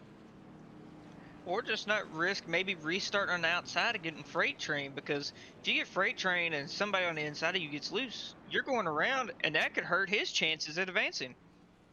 I think for sure, again on this restart here, we just need to, make sure that we keep an eye on these guys spinning their tires again. But I mean, if not, I know Nathan knows for sure now he doesn't need to save tires. He can run as hard as he wants to the end, and I don't think he's going to be affected by doing so. Yeah, this is going to be a wide open race to the end, boys. I mean, we're going to see these guys definitely using up every bit of that truck, every bit of the bumper, wheels, I mean, not wheels, excuse me, tires, quarter panels, anything. They are going to extend that race truck and make it, they're going to use the life of that race truck up here in these last handful of laps. This is going to be a good battle at the end. And you thought the anticipation and tenacity was ramping up with Ronnie getting by the Simbox guys. And now we're going to have about a 20 lap or so shootout here to the end. I expect all patience to be gone, and it's about to get wild. Yeah, man, I'm excited to see how this 77 restarts on the outside, man. If he gets a good run onto Ronnie Shirk into one, I mean, that can mix things up. The 971 then's on the charge to the 51. I mean, you just never know what is going to happen here going into turn one. This is all bets are off. We're wide open from here on out, boys. It's time to take those gloves off, get them belts tight, because we are about to be sawing on that wheel for the last 25 here at the Paperclip 75. Green flag, here we go. Big restart from that 51 of Ronnie Shirk. He's going to get off to a good start. And here comes that 971 to that inside lane. 77 going to allow him to the inside. He's not going to shut that door.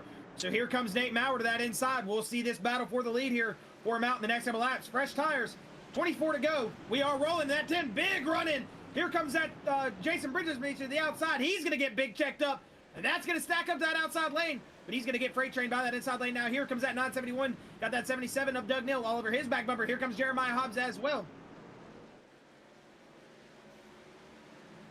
Jeremiah Hobbs is putting the pressure on Doug Neal. Oh, little tap. Little bumper tap there.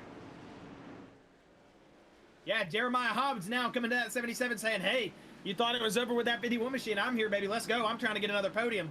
Yeah, he wants another win. Let's make it back-to-back, Jeremiah Hobbs. Put it to him. Hey, he doesn't matter. It doesn't matter about those championship runners out there. That Jeremiah Hobbs machine, they are definitely racing. And there it is, another big send-in. Those bumpers now starting to get used from those two Chevys.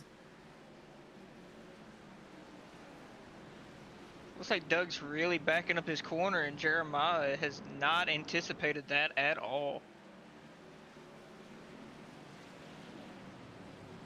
Yeah, but Nate Mowrer now sitting about a second and 2/10 off that Ronnie Shirk machine. That 51 starting to look strong on those fresh tires here. I think maybe those fresh tires are going to help Ronnie a lot, because he doesn't have anybody to worry about passing. He doesn't have to overdrive the corner and heat up that right front a lot. I think as long as he just stays smooth and steady, he could pull away and win this thing.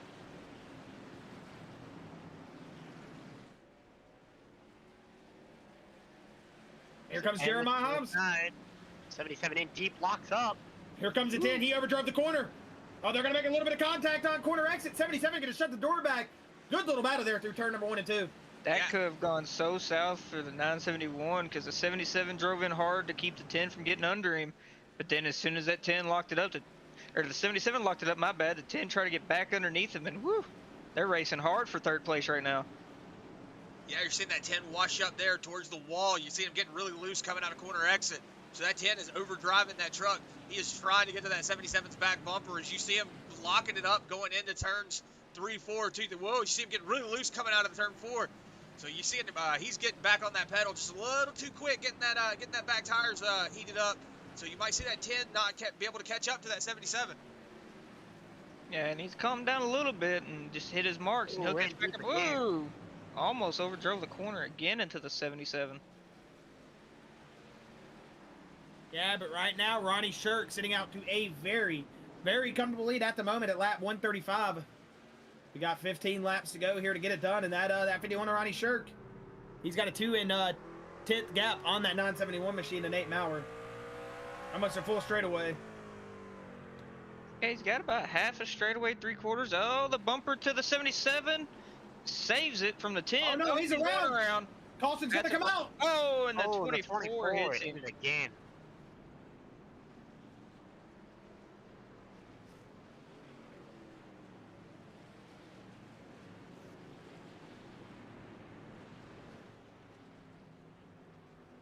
I thought he had it saved, but it looked like he gassed it up just a little bit, and it nosed it in the inside wall there.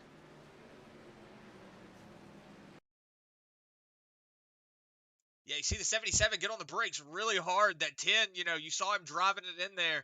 So that's gonna send that 77 around. But like you were saying, it looks like he was getting ready to catch it just about there, but maybe he got into it just a little too much. And it's gonna send him down in the grass into that inside wall.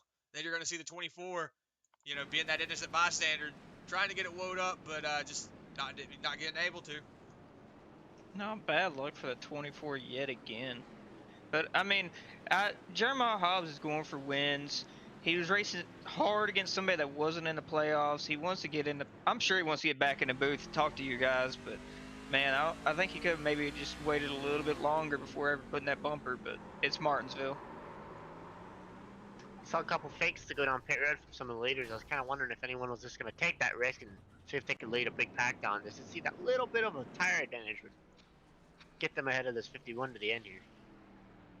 Yeah, if I was in the back, if I was in 8th on back, I would have pitted if I was Ed Osborne. Try to use some new tires to get an advantage, because tires mean everything here in Martinsville, because they fall off quite a bit. Yeah, maybe and not. They have plenty of sets, so if you got them, use them.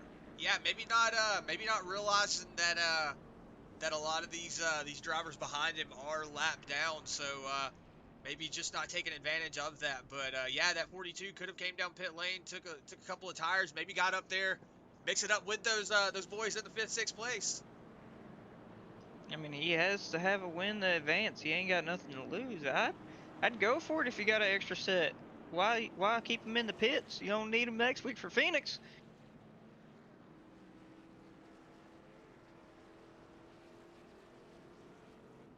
Yeah, as I want to point out, you also see Travis Twitty currently sitting up here in that 7th place position. I don't want to point him out because every time I do, I'm sorry, Twitty, I always do it to you, man.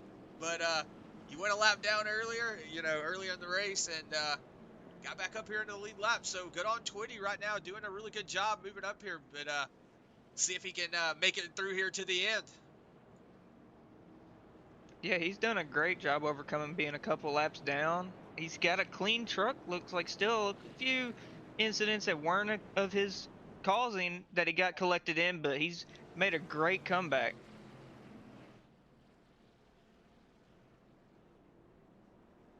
Yeah, he's always one of those drivers that I'm watching out of the corner of my eye whenever I'm looking at the ticker. I'm always like, oh, where's Twitty? Where's Twitty?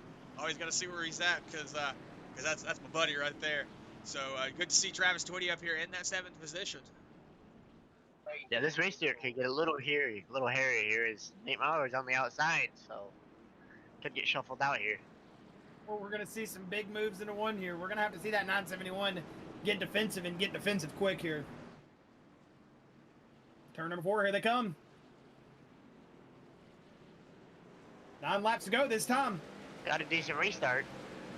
So did Jeremiah Hobbs as well.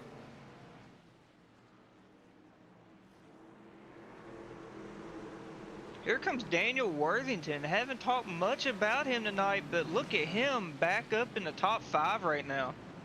Yeah, that 113 machine just been silent, sneaky, and he's got a very clean truck. This 113, man, could be getting a sneaky little podium here. Jeremiah Hobbs letting that 971 go, guys.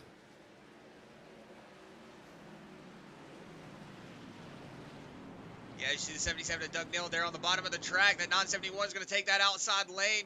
Jeremiah Hobbs is going to tuck it out to the outside, knowing he's not fighting for anything, but that's going to give that 113 of Daniel Worthington a battle for that 3rd place position. So let's see if that 10 takes it to the house with that 113.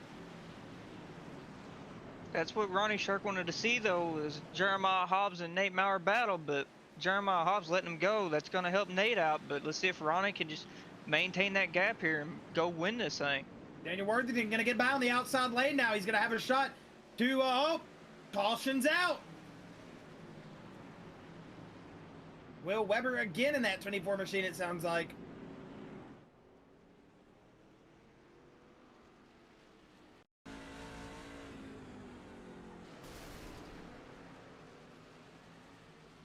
Oh, that 24 blew up. Was there something else? I heard the 34 Yeah, Jason Bridges apologizing. The 24 blew up and stopped it. I think that's why they brought out yellow, but I think something else happened. Yeah, I heard Jason Bridges, I thought, apologizing. Maybe he was saying something else and I just misheard him, but we'll go back on board here, see if something did happen. Yeah, the 24 looked like he blew up and stopped on track right there in the middle of the front stretch. He was apologizing to CJ. I think it was on the first part of the replay there, Chris. Right before the caution. It looked like he just got tied a little bit, yeah.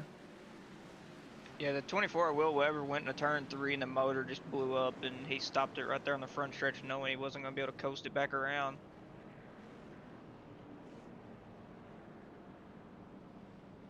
Boys, this is going to shake it up here. Lap 147 out of 150. Sure, we're going to get that green-white checkered here, yeah. See if anybody gets aggressive on pitting here, you know. I'm rooting for the guy that wants to pit. Maybe he'll lead everybody else down. Hey, Ed Osborne did come down pit road. Hey, what do you got to lose? I mean, get a couple green-white checkers, miss some wrecks, you can cycle through to the front and have new tires. You know, now we've had a few restarts now. Hopefully these guys can figure out how to get a little bit better restarts. I know some of them haven't been getting very good restarts, so hopefully they get a good restart here and keeps the field tight.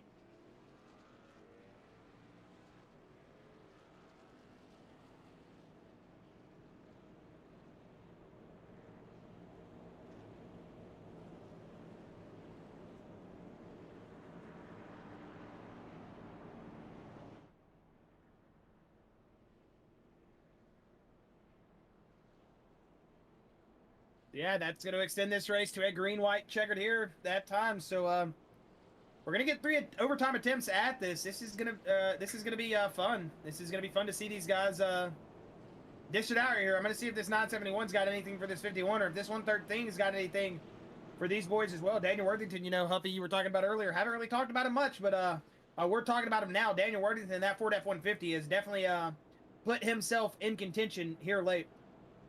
Oh yeah, for sure. He snuck up out of nowhere. I mean, he saved his truck for the end here. Looks pretty clean to me. I don't see a mark on it. So, I mean, hey, if he's got speed in that thing, I'd use it up as much as I could here on these green-white checkers. And, you know, another thing... Oh, sorry, Chris. No, I was just going to say, I just saw, sorry I missed it, Kinder. I see where you said, attaboy Shirk, rims one online. Let's go, Ronnie Shirk, bring it home, bud. So, got Fender Bender Kinder in the chat. I almost made a couple jokes earlier about Fender Bender Kinder probably teaching Ronnie some of them passing moves, but I didn't want to. Well, you know, one thing I'm noticing here, guys, at 113 on the inside lane, he's got a good little spot here to get restart, maybe get in that second spot, and if some contact from that 971 and the 51 washes him or does something, that 113's wide open here. Yes, there we go. Here's that restart. Green, green, green. Ronnie with a good restart. Worthington to the inside of Nate. Oh, he went to the inside. Ed Osborne's involved in it as well. Unfortunate. The 34 flat out overdrove turn 1. So I'm gonna go ahead and say, Twitty, I'm sorry, buddy. I did it to you, man. I did it to you. I'm sorry. I hate that for Travis. He fought so hard to get back here and then gets involved in that. Man.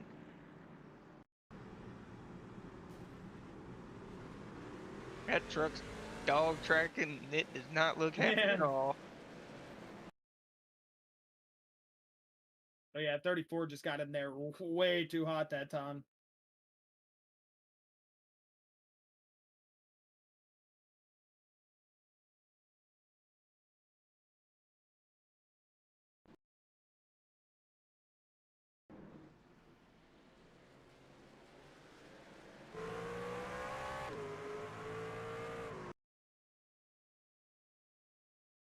See a big cut down there from that 29. That was a big drive in there from that 34. See him get into the back quarter panel of that 29. So that's going to send him around. You see the Ed Osborne, the 42. Oh, getting in there really hard. So unfortunate for that 42.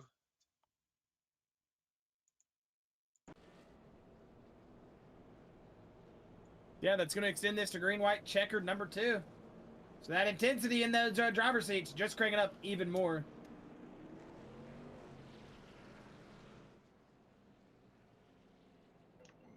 Yeah, looked like Twitty was trying to get down there to block that inside line to maintain that top 5 area spot, and at 34 was trying to take advantage of the restart and got in deep. And I mean, I hate that happened for both of them, but dang, I'm gonna blame you for cursing Travis Twitty though. Yeah, you know, I always tell him every time I talk to him, I try to tell him that I don't, because I know how commentator cursing goes. So I try to give the don't talk about him mentality. But then I feel bad because I'm like, man, I ain't talking about my boy Twitty. And then I start talking about him, and then something like that happens, and I'm like, but why did I say something? Yeah, stop talking about me in the cup races, please. I will try my best not to. Okay. You got me a few times, but it's just all superstitious stuff. I mean, I hate it. It's just bad luck all around. I mean, I hope to see a good finish here though. It's bad luck for you guys, but it's good luck for me because I'm always clicking on you guys when it's happening. So it's good luck for me because I'm catching it, but it's always bad luck because I'm always catching it. Not the type of luck I want to see. All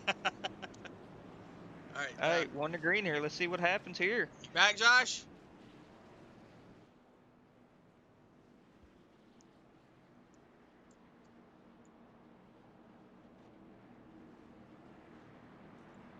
Yeah, as the pace car's off. Will this be the last time that these boys are going to do the green-white checker? Let's see if that 51's going to get a good jump here going to the start. Another good jump. Much restart. Worthington back to that inside lane here. That's what Ronnie wants to see in his rearview mirror right now. Is Worthington and Nate duking it out. Pull that gap on them two. Yeah, let's see how aggressive that 10 Jeremiah Hobbs is going to be. He's got both of those yellow tails in front of him. Not wanting to bump anybody, so let's see what that 10 does. All right, the race is official now. Oh, Worthington overdrove turn 1 into Nate. They're going to make some contact, but they're going to wheel it off. Turn number 2, 971, the 113 going to be battling for that second place position here. But it looks like Ronnie Shirk, if he just makes it clean out of turn number 4, he is going to pick up the win. Ronnie Shirk going to pick up the win at the Paperclip 75 Daniel. And a photo finish to take third. That 917 going to...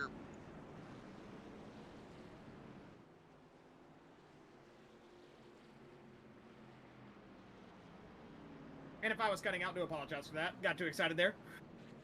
But I just love seeing that. And that 51 machine and Ronnie Shirk, man, picking up that win this season. That is good to see. Especially in a time where he needed it bad.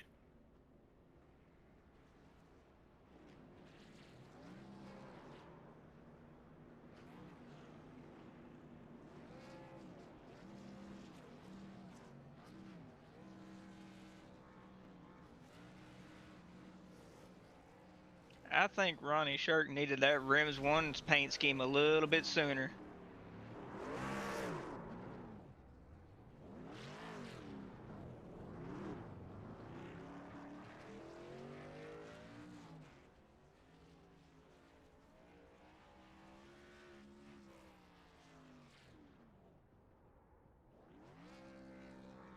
Oh, excuse me. I was listening to race control, so I had myself muted. But as you see Ronnie Shirk doing just all sorts of burning it down right now. But Jason did just come over race control and say the 51, the 971 himself, and that 24 of Will Weber should be your Final Four next week. And that's all preliminary calculations right now that he's doing in his head. So let's see if he's managed to figure it out right in his head. We know Jason's not always all right in the head sometimes. Woo, I ain't gonna say much. He might disqualify me tomorrow. He'll give me the business after the race in Discord. So I'll let you guys just let bygones be bygones with that one. I try to help him with points. Man, that was a good little finish between that 113 and Daniel Worthington and that 971. They raced it hard and clean throughout the track. Besides that 113 getting a little bit hot into two. I mean, that was good, clean racing from those two boys right there. Oh yeah, for sure. I thought Dan got in all really hot, and I thought it was about to be bad for him and Nate both, but they both managed to drive it off that corner just fine. Jeremiah didn't force the issue when he saw that happening. He let them two race it out. Smart moves on everybody's part there for second, third. Look at that. That was a good drive off the corner for both of them. But that 971 on that outside lane just got that little bit of a better drive, got that momentum down the front stretch. He's going to pick up that second spot. So, as it looks like, let's see, that 51 of Ronnie Shirk, though, going to pick up that win here tonight. Is Chris, if you want to go ahead and get those post-race results up on board.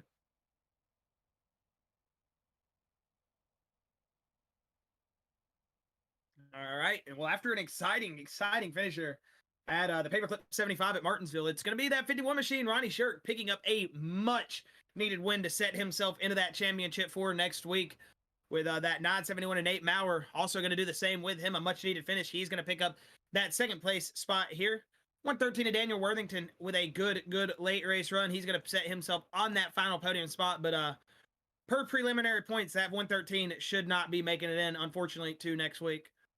That P4 position going to go to that 10 of Jeremiah Hobbs, who over the radio I heard him say, hey, I'm not racing you boys up there in the lead. I'm just sitting here for the show. I got front row tickets. So Jeremiah Hobbs doing a good job there at the end. He's going to net himself in that P4 spot. CJ Mason going to round out your top 5 in that 55 machine. He's going to sit 5th with Brad Gebhart, P6, Logan Russell, P7, and Ed Osborne going to be P8. Brian Terry, P9 with Travis Twitty. Still getting the top 10 out of it, even though I'm sure that 29 machine definitely wanted more tonight. Unfortunate for him, but Travis Twitty still going to round out the night with a top 10 finish. Jason Bridges is going to be in that 34 machine. He's going to line up P11 with Wes Wigan finishing P12, Will Weber P13, Doug Nill P14. Robert Richards going to be in that P15 spot with Travis White P16, Joey Doucette P17, Michael Brisen P18, and your points leader going in tonight that unfortunately had a big change of events. Jason Collins, he's going to round out your field, but still should make it into the round of 4 next week. So it looks like we're only waiting on that 113 of Daniel Worthington to get up in the booth before we start our top 3 interviews. But right now we are just waiting one moment for that 113. But boys, we saw a great race here tonight, and man, that was a fun little finish here at Martinsville. Oh, for sure. It got really exciting there at the end with all them late race cautions and green-white checkers. All right, well, looks like we've got that 113 up in the staging area, so we're going to go ahead and bring in that 3rd place finisher and have a word with that 113 to Daniel Worthington. Daniel Worthington, it is Alex, Chris, and Trenton up in the Bluegrass booth. You got a copy, buddy? Sure do. Hey, man, you had a good little run there at the end. That 113 machine just kind of came out of nowhere late run. I mean, you had a clean race truck. You had a fast race truck. It seemed like it there at the end. Maybe could have had something for those boys there at the end, but just not your day-to-day, unfortunately. Still picking up that P3 finish, but I want to say after preliminary, they said you didn't make it into the round of 4, but unfortunate there, but still, Daniel, good run from you here tonight, and excited to hear from you after you just made a cut to the field there towards the end of that race. Oh yeah, I mean, I'm happy how far I made it in the playoffs. You know, I mean, I was trying there at the end. I was like, man, a lot of people got wrecked out in the playoffs. I was like, man, I might have a shot with this, and I didn't do the math in my head, but I didn't want to wreck anybody either. So it was a good race for us. Yeah, man, a good race indeed. You were a very quiet fact. I mean, I noticed Huffy and Trenton kept pointing you guys out, or pointing, you in that 113 machine out all night, kept saying, man, here comes Worthington, here comes Worthington. And eventually you got yourself up there. You netted yourself in that top 3 position. Trenton, Alex, you guys got any words for Daniel here tonight? Yeah, just congratulations on the 3rd, first off. I mean, you kind of came out of nowhere. You're kind of the closer. I mean, you just were quiet all night. I mean, it's unfortunate you're not making it to the final 4, but I mean, a hell of a run to cap off the end of the round. Oh yeah, like I said, I'm happy how. I mean, I'm not really good at this track, and I'm pretty happy how the turnout was. And final 4A, like I said, I'm happy how I made it to round 3 and almost to run for the champion, but we're still happy. We had a good season. Hey, I mean, you kept your truck together in one piece tonight. I mean, that was one of the cleaner looking trucks left on the track after all the melees going on, but you managed to pull off P3 and put yourself in position. If Ronnie and Nate got together on that restart, you would have been walking away, finding Danny walking into the final 4 out of nowhere. Yes, sir. Yes, sir. I mean, last week we had some incidents and everything, accident there, and yeah, I was just trying to stay out of trouble. I mean, that one I was in front of me. I forget what lap it was, but man, I was pretty darn close there. I thought I was gonna get something out of that, but we went high and went around it. But Well, man, Daniel, it was a spirited run there at the end, man. It was an awesome watching you really try to battle back towards that final four, and you had one hell of a run coming through the field. You set yourself up, like Alex just said. If anything was to happen with that 971 and 51, you were there, but it's just not the way the cookie crumbled tonight. And unfortunately for you, like you said, you're still very happy where you made it. I know, deep down, you were probably thinking, wish we could have made it, but hey, still an awesome run, Daniel. It was awesome to see you make it as far as you did. That 113 machine picked up pace all throughout the season, and you started getting more and more consistent. And it was good to see not only you as a driver grow, but to see you get as far as you did in the playoffs, man. And big congratulations to you in that P3 tonight. You got any final words, any final thoughts or shout outs before we let you go here tonight at Martinsville? yeah, I gotta thank team there at Flex Motorsports, me and Wes and Dakota. We put a lot of time and effort in these, and the other guys there, they run a lot of dirt. So gotta thank the whole team on that. Gotta thank you guys for coming on board and broadcasting this. It's pretty good. You guys do an awesome job, and I think Jason for doing this series in the league. I mean, he puts a lot of work and a lot of money on the line. It's fun. I gotta thank the woman for letting me do it, and I got everyone else that's involved. It was fun. Heck yeah, Daniel. It's a cap off to your championship run, but still you put that lid on this season, man. It was a good season for you, Daniel. You definitely showed that you had the pace to get out there and run with these boys, and we're excited to see maybe if you do go forward with the next season, we're excited to see that 113 and that Daniel Worthington machine back out there. But we still got one more week, and hopefully you can pick up a win, a surprise win at Phoenix. That'd be fun to win. When you're not out there running in front of those running for the championship, that'd be fun to just shake up the field. But hey, Daniel, either way, man, good job here tonight, and we'll be hopefully talking to you next weekend. Yeah, boys, we'll be back for sure. You guys have a good night. You too, man. All right, and that was that 113 of Daniel Worthington, and going to go ahead and bring in that 971 of Nate Mowrer. Have a word with him. Nate Mowrer, Chris, Josh, Trenton, and Huffy up in the booth. You got a copy, buddy? I got you guys. Woo, man, that was some racing right there at the end with the 113. Yeah, it was. Oh, yeah, dude, I wasn't even trying to go for the win. Once Ronnie straight up took out my teammate, I don't know what's going on between them. I guess Ronnie thought that he was blocking for me, which that was not the case. I mean, he wasn't blocking at all. We were all just in a straight line. Whatever. Doug started in the back and got up to P2. So be it. Whatever. I don't even care about that. Then 113. I thought he was going to take me out like he did last week at Talladega when he came up there 3 wide and pushed CJ and took out all the leaders, and that's what put me in this hole. I came in here tonight and did what I did. Big one. I wasn't even trying to race Ronnie there. I was scared maybe he would get loose there on that on a restart, or felt like we had 25 restarts there the last 10 minutes, or I'd get loose. So I just told my teammates, I'm just gonna let Ronnie go. I'm just gonna let him go, and hopefully I can fall in line. And that's kind of how it happened there, except for that last restart. 113 wanted to race me hard. I don't mind people racing me hard if they race me clean. That's what he did there. I was gonna say we saw a clean battle there for the end, man. 2 wide, y'all. You almost had a little bit of contact in one, but you stayed in it. You finished in that second spot with a nice little photo finish. We're going to see that 971 machine making a run for the championship next week. I mean, Nate, I know you got to be excited going into next week, man. I mean, you were a very dominant truck here at Martinsville tonight. Unfortunately, towards the end, it didn't fall your way, but still that P2 position, getting yourself into that round of 4. I know you got to be pretty excited going into Phoenix next week. Oh, hell yeah. I came in here not even expecting to luckily I had Jason in my ear there. I was asking him when I was running P1 there. I kind of asked him, like, what do I need to do? I just needed 14 points. I needed to finish this race with 14 points. And when 77, my teammate Doug, big thanks to him for following me. Don't really know why other drivers are mad about it, whatever. He started in the back and he worked his way up there. He has every right to be up there. I mean, he wasn't blocking or anything. So sorry if you didn't like it. And that's short track racing. That's how I look at it. And once I found out I could finish P2, P3, P4, P5 and still make it to next week, I didn't care who won the race, because this win absolutely means nothing here. It's all reset next week to cap the champion. Heck yeah, man. It sounds like you are focused on one thing now only, and that is Phoenix. And Man, we're excited to see that Phoenix race. But before we let you go here tonight, let you get your shout outs going. Huffy, Trenton, you guys got any words for Nate before we let him go?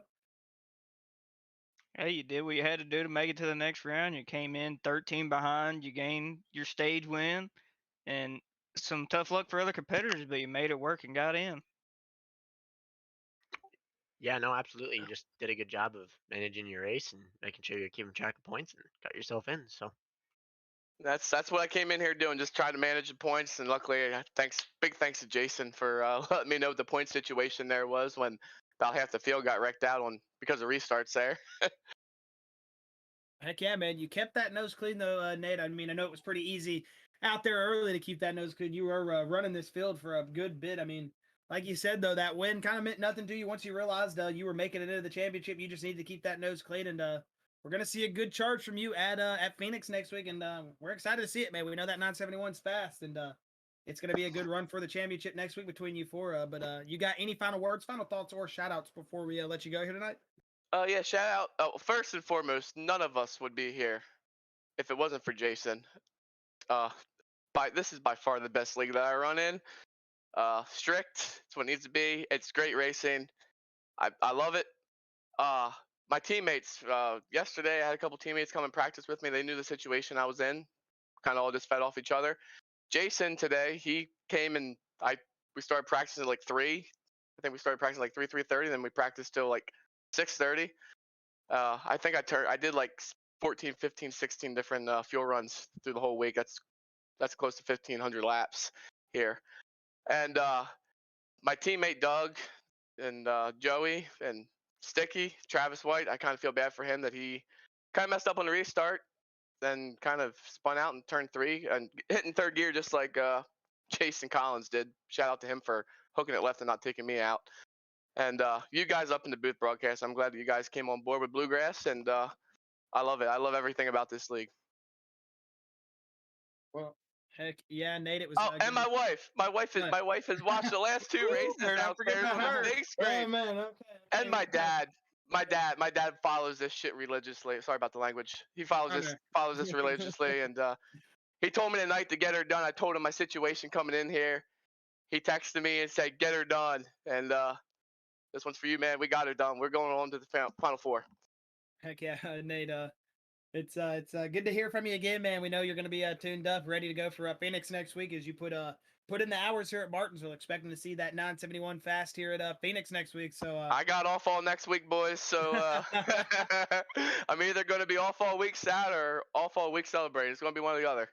Heck yeah, man. Well, hey, Nate, it's good to talk to you here again tonight after that P2 run. Congrats on getting yourself into the Final Four, and we'll be hopefully having a word with you next week.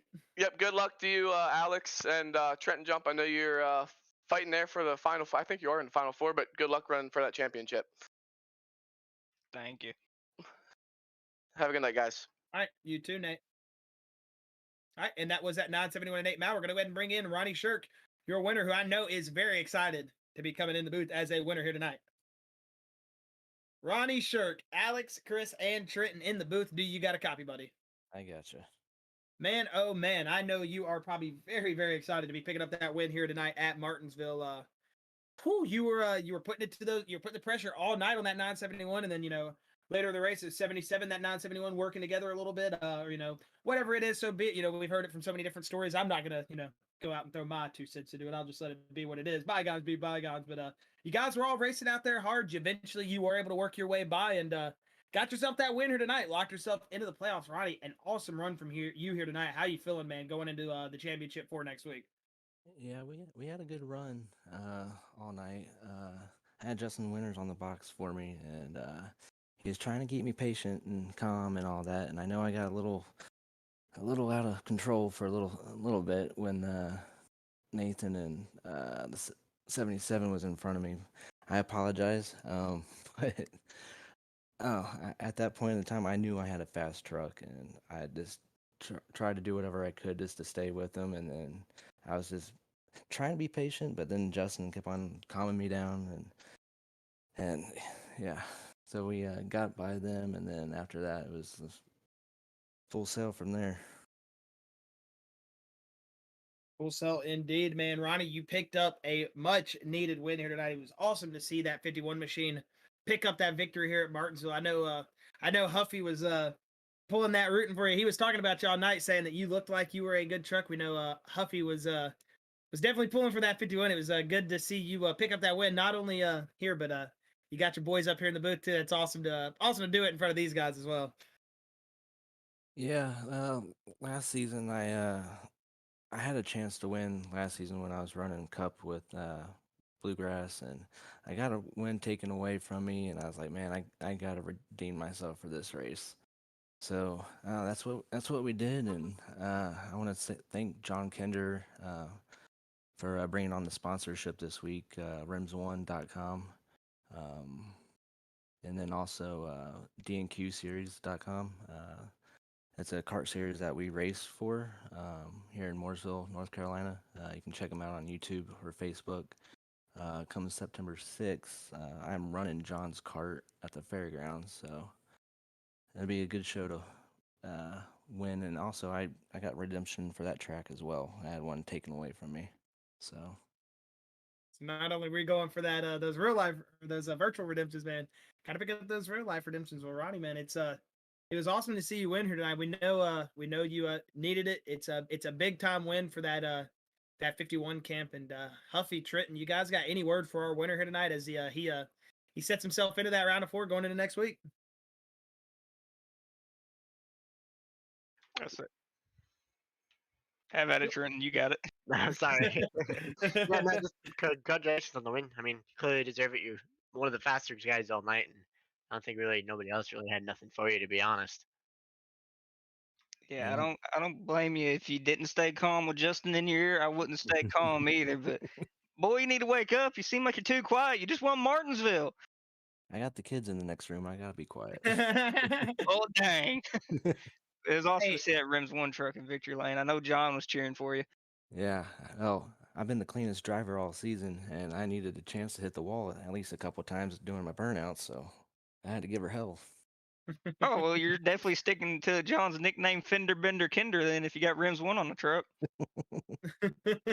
Man, I'm so glad that's went farther than it should have been, man. That is awesome. But Ronnie, man, awesome job, man. You know, you said you got the kids in the other room, got to go from race car driver instantly to dad as soon as the race is over. But hey, that's awesome from you, man. Glad you're able to pick up that win. Know you're going to be celebrating, maybe not with the screams and the fist pumps, but we know you're happy right now, and it's good to be able to talk to you in Victory Lane here tonight at Martinsville, man. And again, congratulations. Do you got any final words or anything before we let you go? Hey, like I said, I want to thank John Kinder, Justin Winters for being on the box this week, and then I had Adam Lancaster the week before. So I got my boys with me. We're gonna go to Phoenix next week and show them how it's done. Yes, sir. Well, that is what we like to hear from you, Ronnie. It's been awesome to watch you race throughout the regular season all the way through the playoffs, and well, next week it's going to mean everything for you, man. It's going to be fun to see you race at Phoenix, and hopefully we'll be able to talk to that 51 machine again. But hey, Ronnie, again, congratulations on that win here tonight in Martinsville. Get yourself set up for that round of 4, and we'll be hopefully talking to you next week at Phoenix. All right, sounds good. All right, good night, have a guys. good night, man. Thanks. Later. All right, and that was that 51 machine of Ronnie Shirk. Well, Trent and Huffy, you guys got any words before we let the fans go here tonight? Yeah, no, I mean it's certainly the race we expected. Plenty of contact, plenty of crashes, plenty of chaos, but didn't expect can't think of his name, Nathan didn't expect him to clinch his way into the final 4 the way he did. But yeah, it was fun for my first time commentating race ever. So yeah, I had a good time. Yeah, it was awesome to see Ronnie pull that off. I mean, Nate drove a great first half of the race, and then of course Ronnie worked his way up there, and then you got Dan Worthington, of course, coming from nowhere to finish 3rd. Y'all's daggum commentator curse on Travis Twitty continues. I hate it for him, but hopefully we can put on a show tomorrow night, and hopefully I can manage that gap back to 5th and make my way in. I know Trenton does too. We were having some fun at Talladega with drafting, even though he left me out. But we'll see if we have some fun tomorrow night. Yeah. Oh yeah. Sorry, Christian. Go ahead and go. Yeah, no, just I always I always lead with wanting to thank Jason for doing what he does. Bringing us on, letting us do what we're doing. We couldn't do it without any of these guys. That includes you, Huffy. I've learned a few things from watching you race. Sitting here calling. Especially you, Trent. I go on cameras and watch you guys sometimes, and you guys are helping me grow as a driver as well. So the whole Bluegrass League. Just want to thank them and you know Jason for letting us be a part of it. Heck yeah, man. I got to say the same thing, echo of all you've said as well, Chris. It's been an absolute blast having Huffy and Trenton up here in the booth tonight, man. It's going to be awesome to watch you guys race tomorrow night. Try to do the same thing here at Martinsville that we saw some of our drivers do, get in that Final Four and net yourself to that championship race. So, yeah, it's going to be a blast, and really appreciate you guys being up here in the booth. It's always a pleasure having, week in and week out a different driver up here. You guys stepping up, coming into the booth.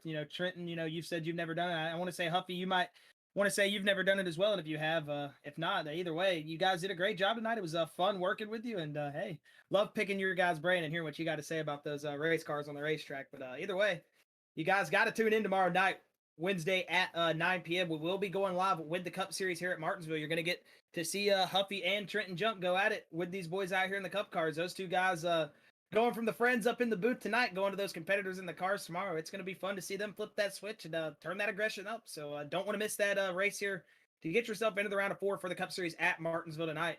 But other than that, just a big shout out to the Bluegrass guys. Big shout out to Buttkicker. And I think that's going to be all up from here. That is going to be all from us up here in the Bluegrass booth. So if you're on that YouTube page, hit the subscribe button, hit that notification bell to know when we go live. And if you're on Facebook, hit that like button, share it to your fellow racers. Let them know we got an awesome league going on here, and they do not want to miss that championship race next week or that round of 4 race tomorrow night at the Cup race tomorrow night at Martinsville. But yeah, we'll see you at Martinsville tomorrow night, 9 p.m. Bluegrass boys signing off.